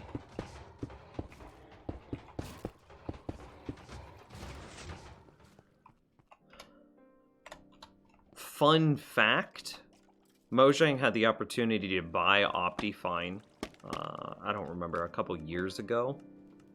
And Optifine said that they wanted all, I think the way this story goes, and I could be wrong here, but I think the way the story goes is Mojang only wanted part of Optifine's code, and Optifine said, no, you take all of the code. And then Mojang was like, no, but we don't want all the code. And Optifine's like, no, make your game run better. And Mojang's like, but we only want it to run better in this one area. And Optifine says, if you don't take all of it, we're not going to give you any of it. That's the way the story I heard goes. I have no idea if that's true or not. I'm sure a 5-minute Google search could verify it, though. I'm out of redstone dust? That never happens. Huh, wild.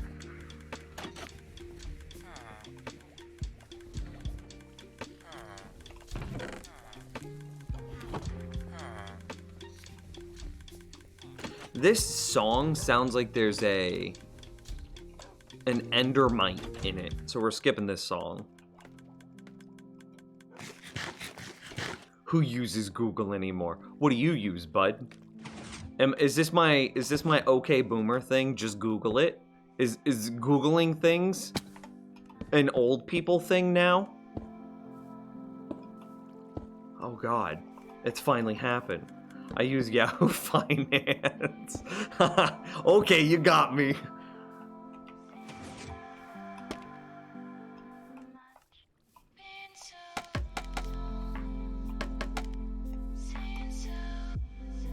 And just Bing it.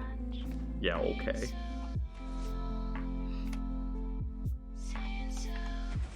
Oh, we never put in.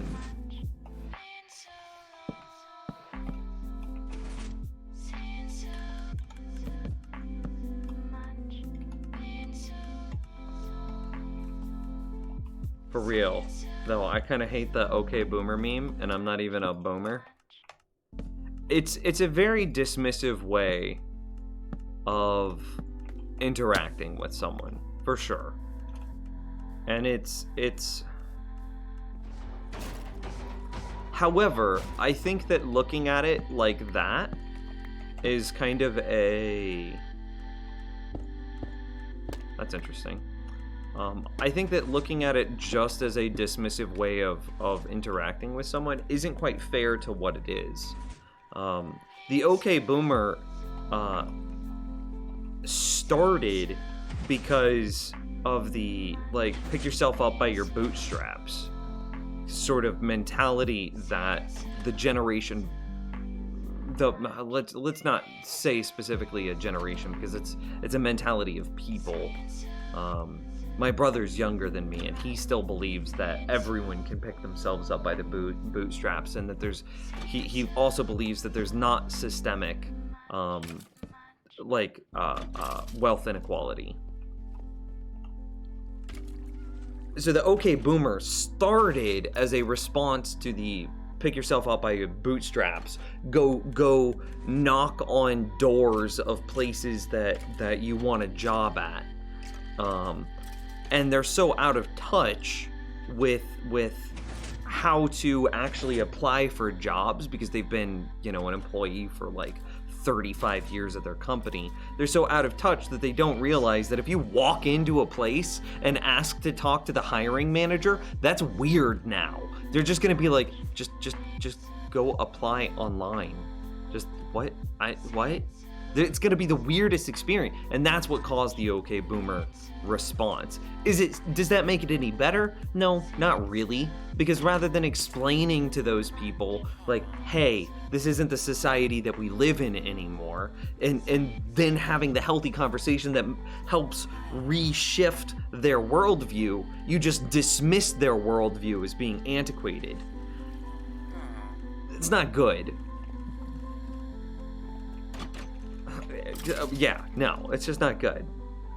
Yeah, but 99% of the people that say OK Boomer don't understand that. True! 100% true!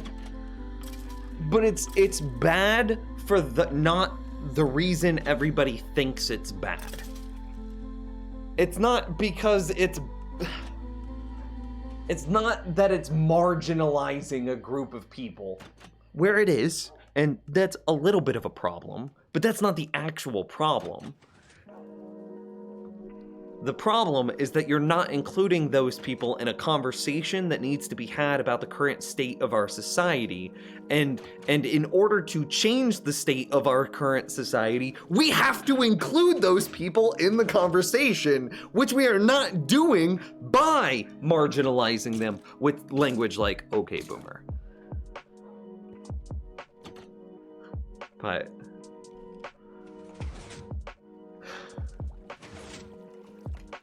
I liked it when I saw somebody say OK Zoomer as a response. It's just, yeah, it's all cringe, dude. But the problem is it's kind of becoming like beyond an OK Boomer thing. It's I need packed ice now.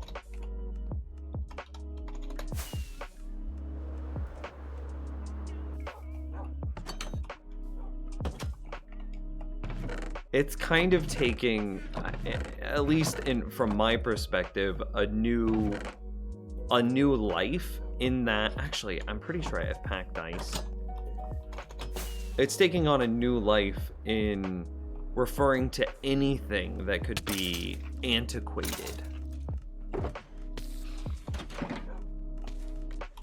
The fifth rant today, the OK Boomer meme. I mean, and you know what's funny is going on this rant could be considered an OK Boomery thing to do.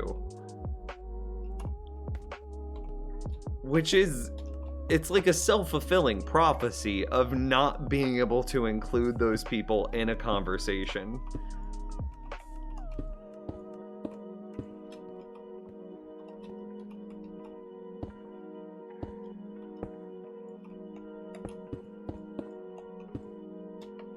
Silky subscribe. We're good.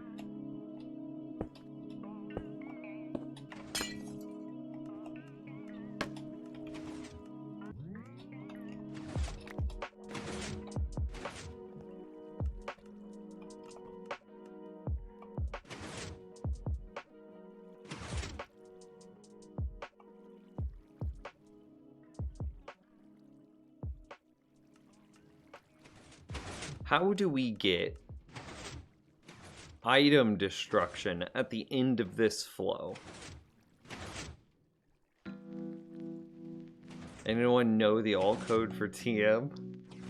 0156. I actually have no idea. No. I used to know it.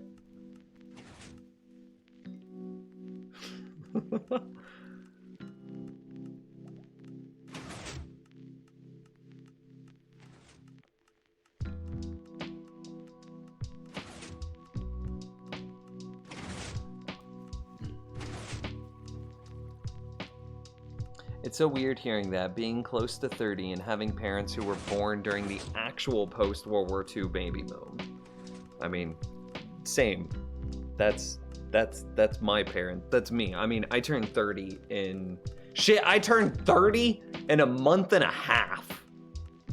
0153. Dude, I was so close. Embedded in the recesses of my mind was the alt code for TM. I was 1 digit off.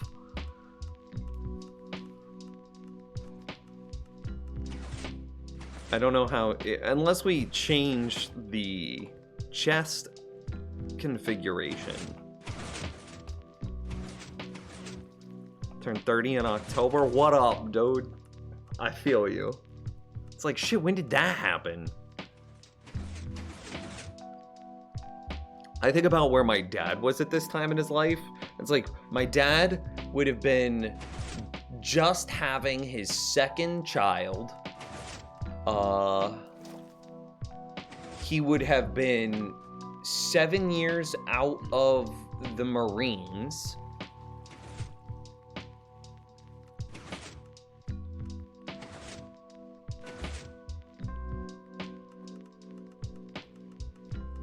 And like, I'm over here playing video games in my basement.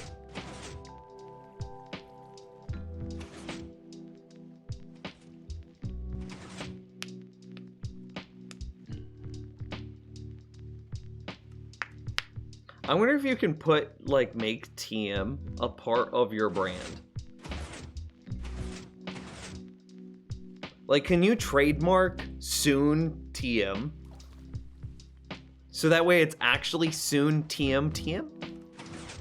Is that possible? I think the OK Boomer meme is the only meme that I've seen that actually upsets you. Normally, if I don't like the meme, I'll just ignore it to dismiss it, but I hate OK Boomer.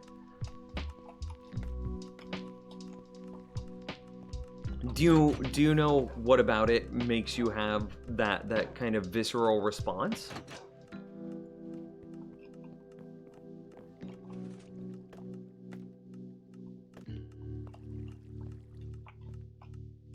Or is it just what we talked about earlier? Soon TM. See, but I want to see like a soon TM, and then the TM has an even smaller TM right next to it. Not the words, no, but if you make an artistic rendering of it, that would count as a logo.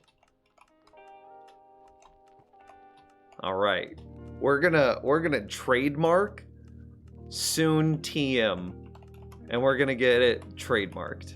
So it'll be soon TM TM'd.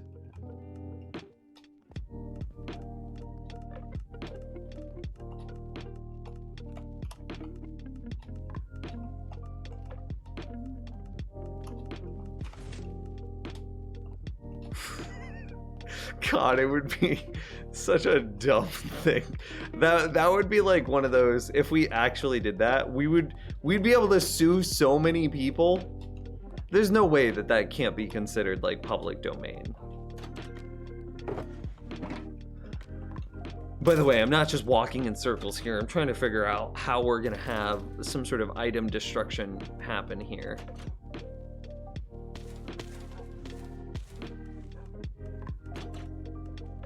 Won't know until you try? Let's do it. Okay, hang on. How much does it cost to trademark a logo? The cost to trademark a logo at the U.S. Patent and Trademark Office is between $225 to $600 plus legal fees.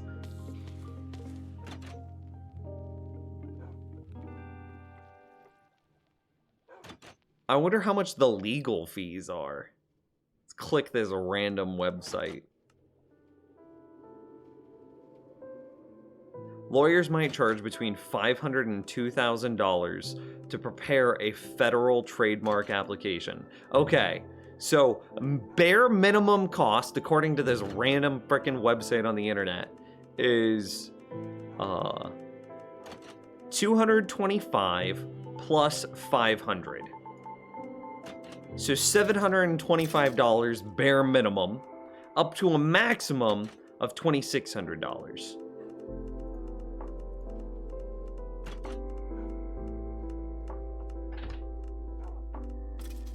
Nice. TM. Let's just trademark every one-word expression and do like nice TM. And then soon TM. It's 15 to 42 Brussels sprouts. Why would you put it into terms like that? That's so gross. Dude, I bet my upstairs still smells like Brussels sprout butthole. The absolute disrespect and dismissal of a generation who have experienced more in life, including hardship and suffering, than most young adults and younger have any way of understanding.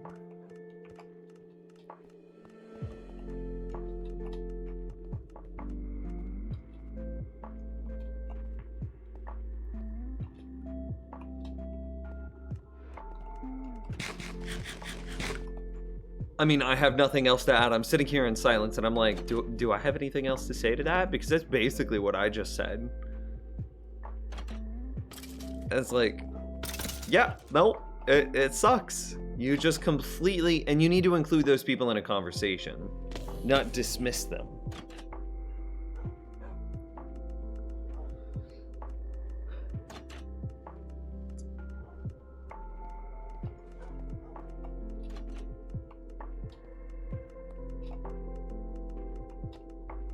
Ah, no worries. No worries.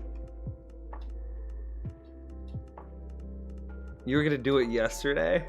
Oh, man. I ate 9 Brussels sprouts. That was miserable. The Brussels sprout burps were the worst. I shouldn't have had beer. I should have only had water. So that way I didn't get the burps. Because getting the Brussels sprout burps later was like way more disgusting than like eating the Brussels sprouts themselves. And I don't see a way that we can have item destruction added into this system while also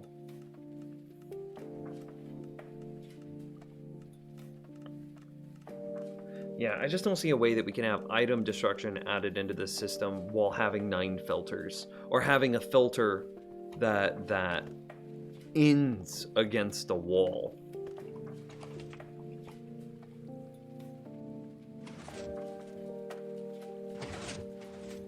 But wait, we can. Why does the filter need to be in this position? I'm actually an idiot. Hang on.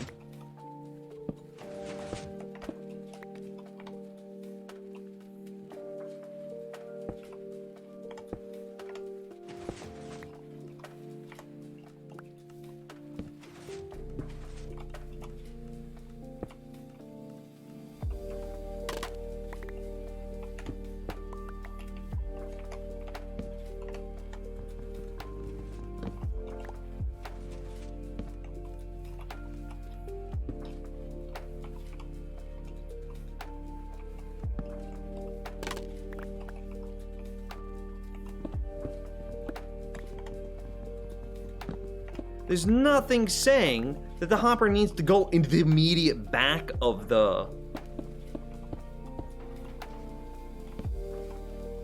So for this last side, we can just have the hopper just run the filter here and then have it just enter the side of the frickin' chest.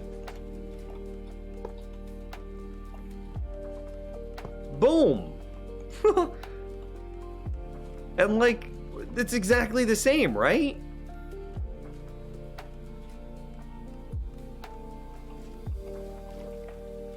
We have to use the 3 deep item filter setup, but that's nothing.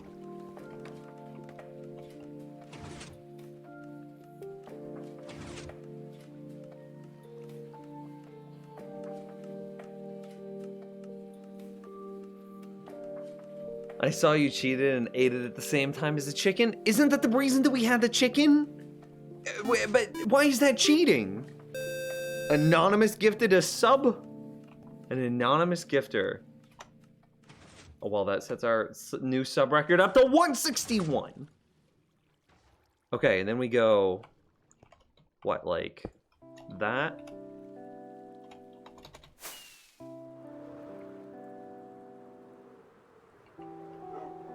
Oh, that was you.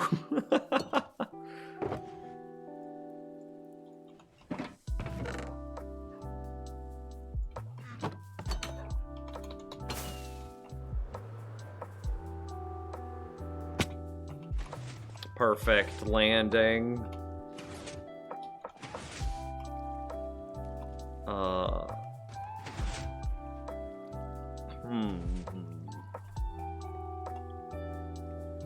If I want to put the cactus right here, it means that this must be a hole.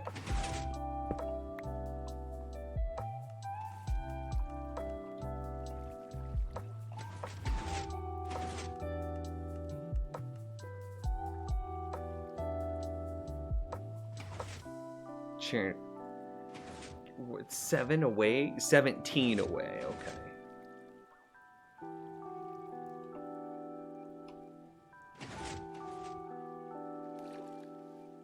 Okay, but look, why is eating a Brussels sprout at the same time that you eat chicken cheating?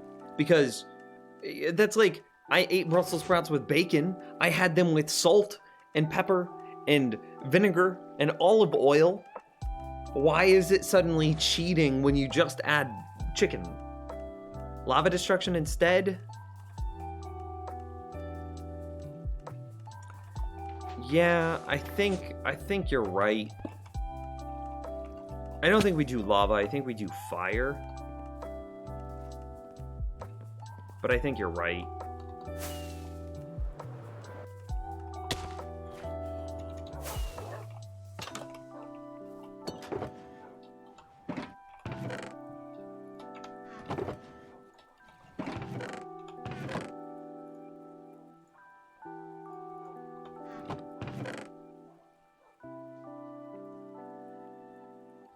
I'm looking for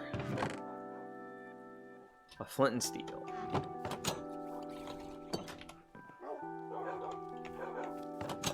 Oh, you spooked me. And he dropped a gold bar. What a good boy.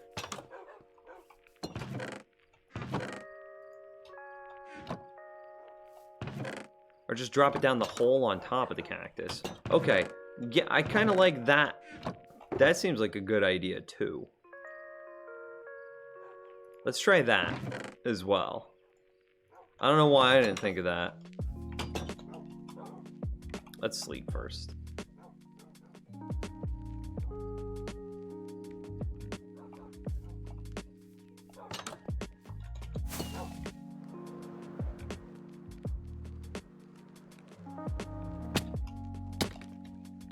Not quite as perfect as last time, but still pretty good.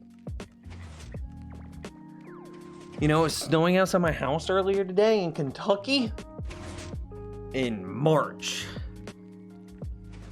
No, wait, this is April. Lol, it's April. I knew that. It's April. It's April. It's April. It's supposed to April showers right now.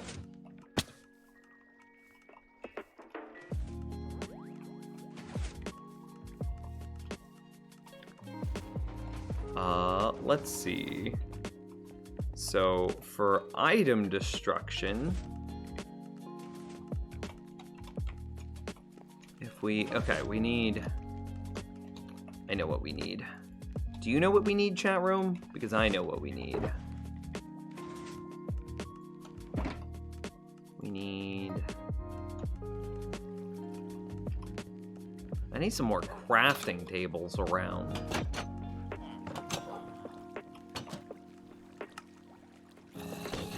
That's too many. Oh, hey, we have a trash can. Literally designed for exactly this purpose. Have you played any of the new TFT set? I played, what is it, Season 4? But I didn't play after they updated Season 4. I needed another crafting table. Or stone cutter. It's all the same. It's been summer in Arizona for like 2 months now. Man, I'm moving to Arizona.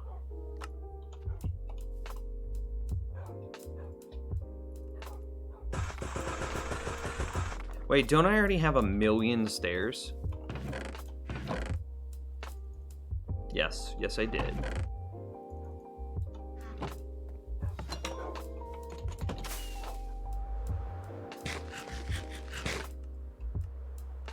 Like, it's my understanding that your season to go out and do things is the winter season. Because then it's like, ah, nice, it's 60 degrees here.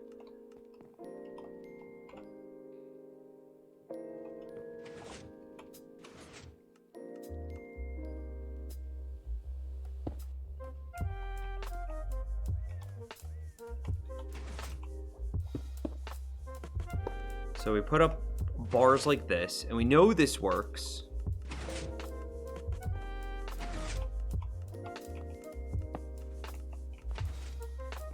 And then what? We just keep letting them slide on down?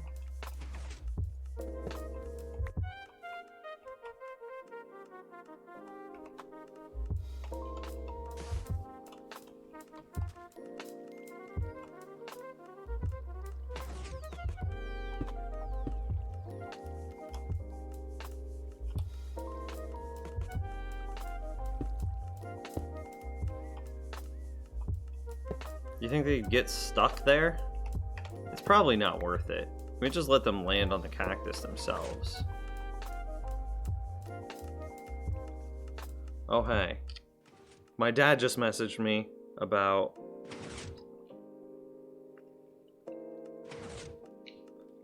the Brussels sprout stream. A day later. Okay. Well, we need to get something on top of the cactus to prevent it from growing. Can you put like a pressure plate on top of a cactus? Or like a torch? No. I cannot place a torch here. Sadly, we do not have song requests. I'm sorry, man.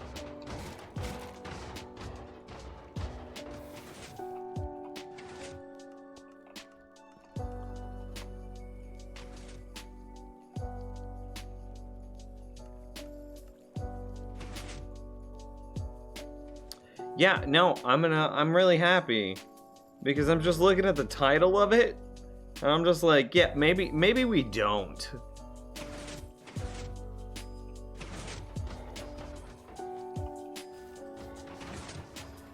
I need to get something down here that prevents the cactus from growing.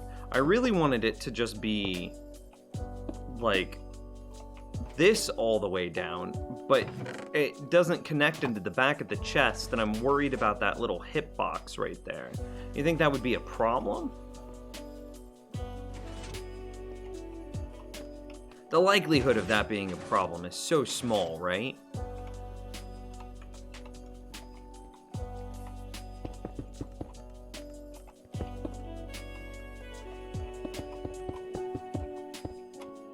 Test it? That's what we doing.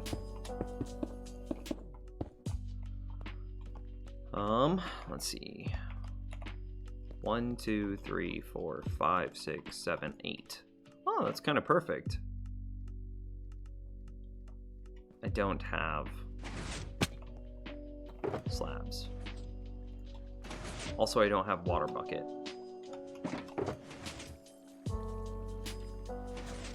I didn't need that many. But it's hilarious to see people here in Arizona put on parka jackets when the temp's below 82. That's wild. 82 is like, take off your shirt, it's hot. And like shorts, get in the pool. Eat ice cream. Here, we'll pick up that iron again and we'll test it. We'll throw iron in to test.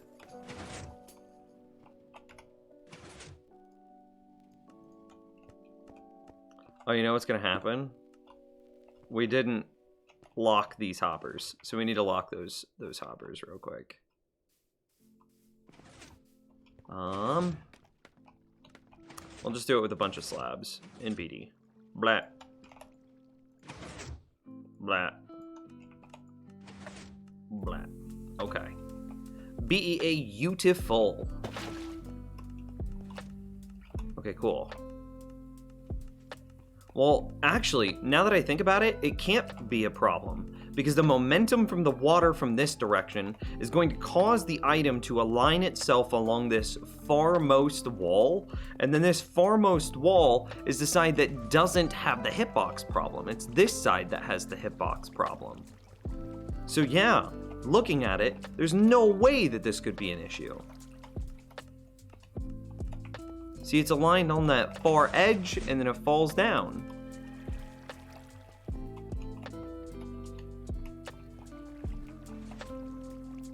Sick! Hitbox is shown. Let's try to get it one more again. Nice!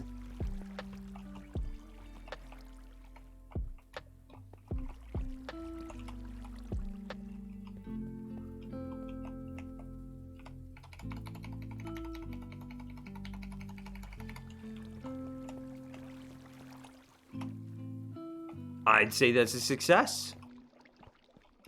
And what if we do like...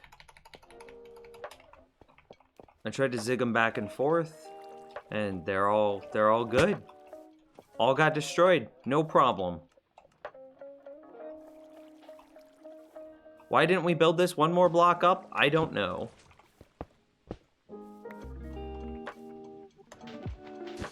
Am I just dumb? Probably.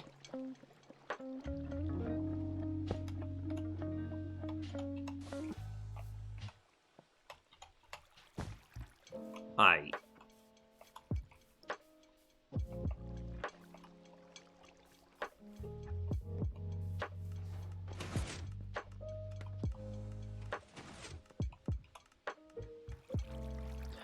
Alkaline redeemed a hydrate. What up, Hydro homie? I see you.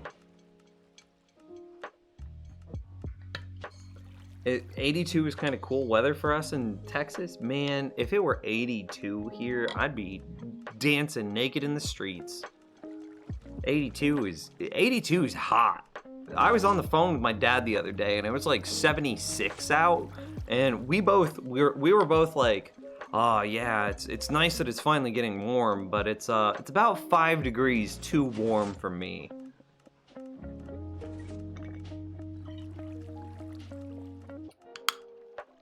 Hey, I want my money back. The title says 329 and you're 330. I got 330 this stream. Yeah, there are people that are super nitpicky about the title. I don't know why. Well, maybe it's clickbait, and maybe that's disingenuous to people. I don't know. Maybe that's why they're picky about the title.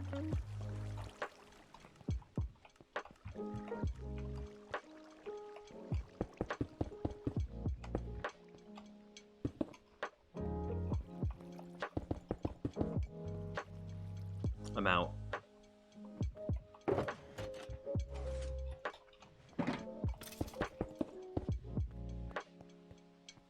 Do we need to do the same thing on this side?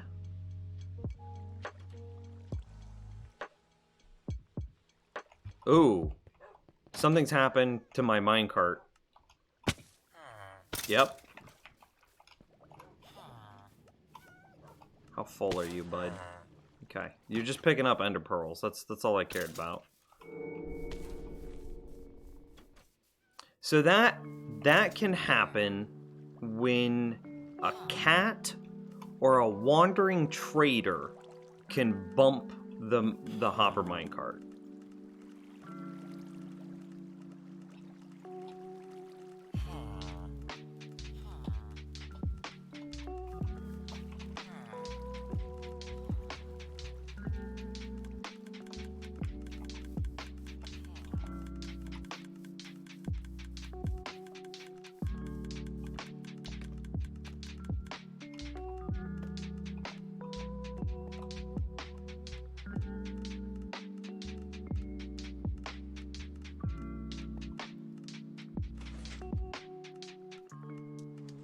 Go throw it into the cactus, not on the floor. It's fine on the floor. It's okay.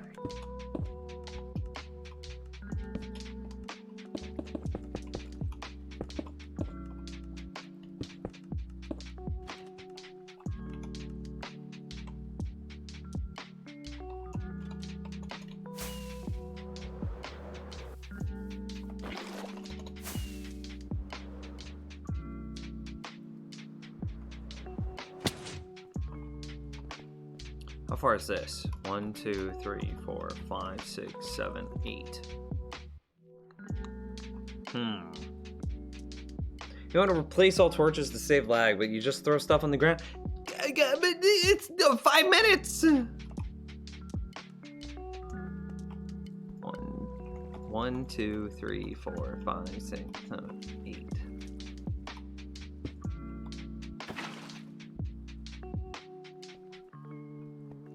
I actually don't think I want to do it like this. I want there, which means here.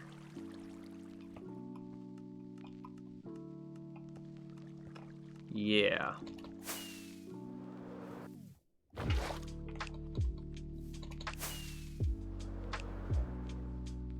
Big batty baby. How's it going? I'm having an LOL moment because you can kill and kidnap in Minecraft without any legal punishment. What if we had justice system in Minecraft? So are you referring to like the mistreatment of the natives? Of the villagers? Whoa. You're not supposed to be able to spawn there, bud.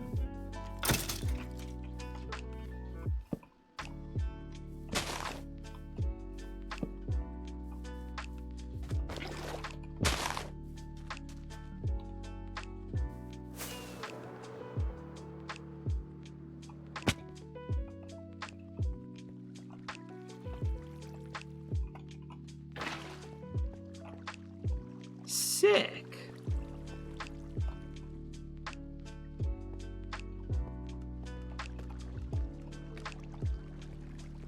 Okay, so then all we need to do from here is take the stream that has the string in it and bring it over here, right?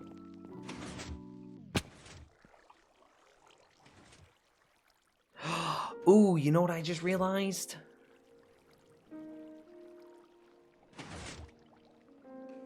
Water bottles require a completely different type of filter because they're a full item.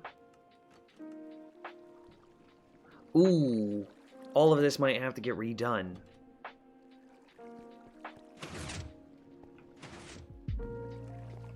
Oh man, that means that we can't use the cactus destruction system either.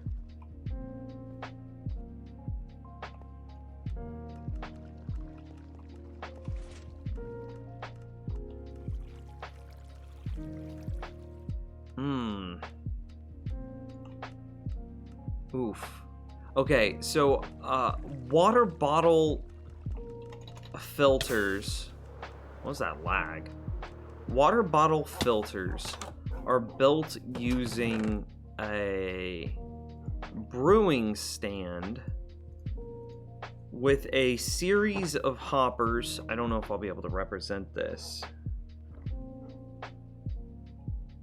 Why do bottles need a different sorting system? Because water bottles specifically, and water bottles that are the thing that come out of fishing farms, water bottles specifically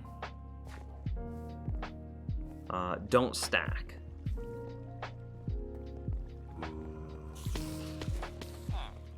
So here, let's just go into an open space. This is like my redstone testing ground over here. So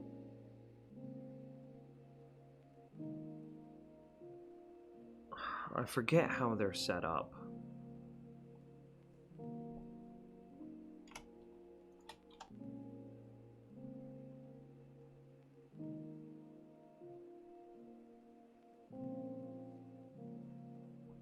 I've just got to go look at a different world.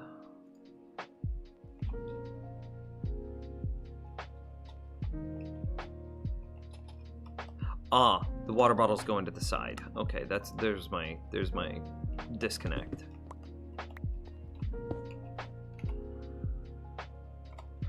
Okay.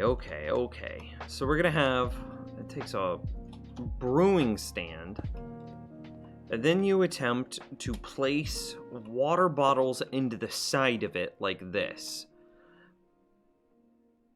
But then you have another hopper under here, which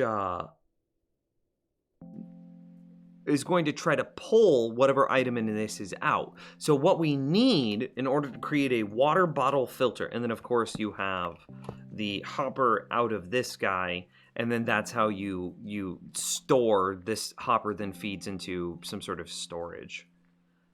I don't have storage on me, but you could imagine that this hopper feeds into storage. So this is water bottles, this is not. So what you need to do is you need to run a timer delay, something, I don't remember how long this needs to be.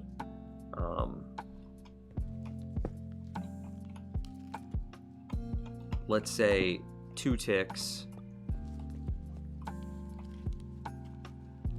And then this is like that, and then it's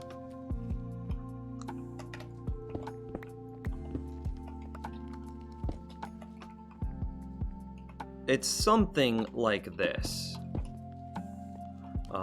So the bottom hopper does not turn on immediately. So the bottom hopper is shut off by this torch for basically 4 ticks of delay, because you have a comparator into 2 ticks into a torch, so that's 1 plus 2 plus 1 is 4.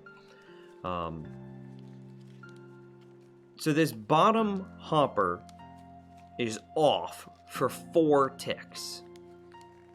But after 4 ticks, it would turn on. But what happens is, if it's a water bottle, that's enough time for the water bottle to get placed on the brewing stand and thus go into the water bottle storage. If it's not a water bottle, well, nothing can be placed into the side of a brewing stand except for glass bottles and water bottles, in which case it's not a water bottle if it's still in there after 4 ticks, and therefore is anything that's not a water bottle. So we put a 1 of, and it comes down here. Now if we go get us a water bottle,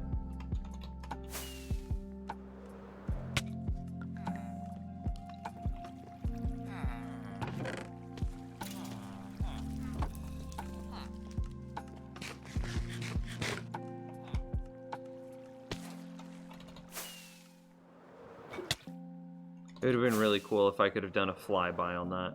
So if we get us a water bottle and place it in here, it'll immediately go into the brewing stand and go into the hopper, and now we know it's a water bottle. So we put a water bottle in, we put anything that's not a water bottle in, and the water bottle's here, and the anything else is here. This system requires hopper movement to set up a filter, not water streams.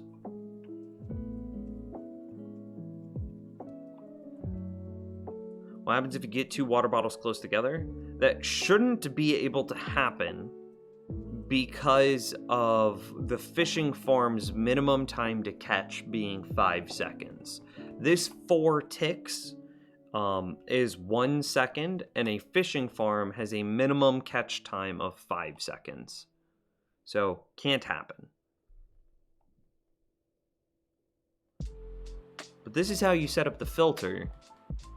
But that means that now our item stream is now split in, it's inside of hoppers, not inside of water streams.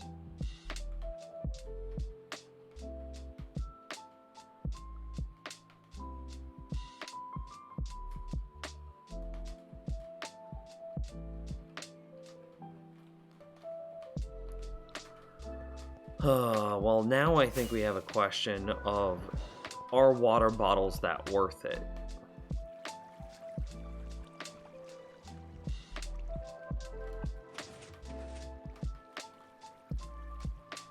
For fish, definitely is. Ink sacks, definitely. Leather, assuredly. Tripwire and string are questionable. What would we want water bottles for? Removing the process of converting our regular bottles into water bottles? Drinking down a water bottle to turn it into a regular bottle? But that's not a problem. Our honey farm hasn't stalled ever. We could do without water bottles.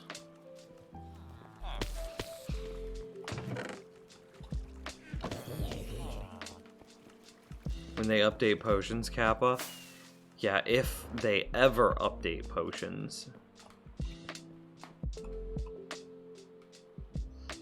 I don't think that we sort water bottles. I don't think it's worth it. Because we're then talking about adding, like, literally 50 hoppers just to sort water bottles. And then we have to worry about the item flow rate of, because you're right, Eldon, you are right a little bit in that what happens if you get 2 items close together? Like what might happen from the Darkroom mob farm. That definitely could happen. Well, this thing could gum up. And it might not properly sort the water bottles, which just means that water bottles end up getting destroyed. But still, if the rates of water bottles are going to be bad because they're going to be getting destroyed, because that machine might clog because of the higher rates of the Darkroom mob farm. Additionally, it will require literally like 50 additional hoppers because we have like 3 hoppers, 5 hoppers over there, and then we're gonna need instead of a water stream here, every block of water that you see will need to become a hopper, which is 8, 16, 24, 25, 26, 27, 28, 31. Yeah, I would argue very strongly that it's going to add like 50 hoppers to the design, which are tile entities, and they are the laggiest of tile entities. I think that we bail on water bottles. I think that we've logicked our way through it. We already have a good supply of glass bottles, which we can convert into water bottles when we need. 0% you have to use 50 hoppers. I'm sure that it's at least 31. We could use a water stream hybrid, water stream hopper hybrid system.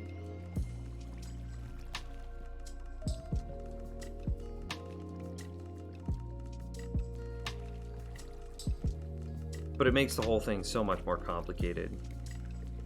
Drop the items back into the water stream after the sorter? I mean, you could. But then we are introducing a dropper clock and a dropper firing all the time, which is another thing that I really don't want to do.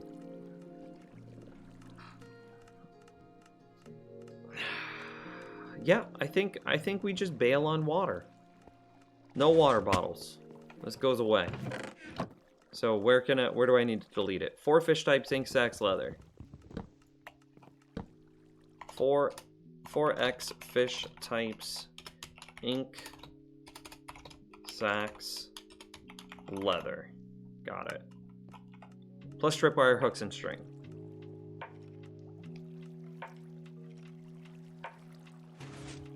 Which we could even bail on the string.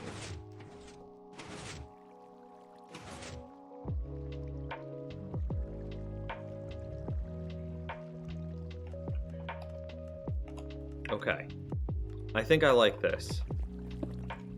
So that goes away. Deuces, bruh.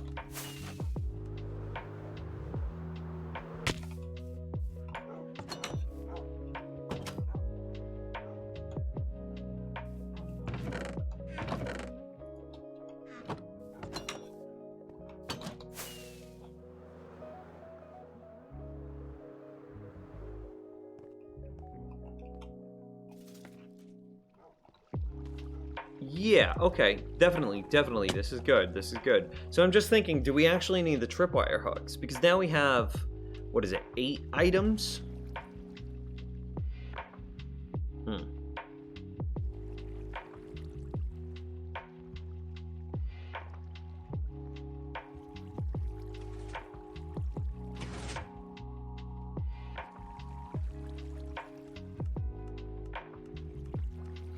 I think that this is good. I think that it's good.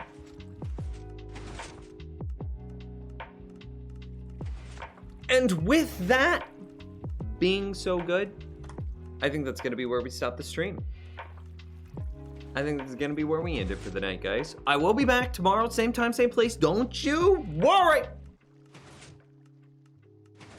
If you haven't already, be sure to hit the follow button.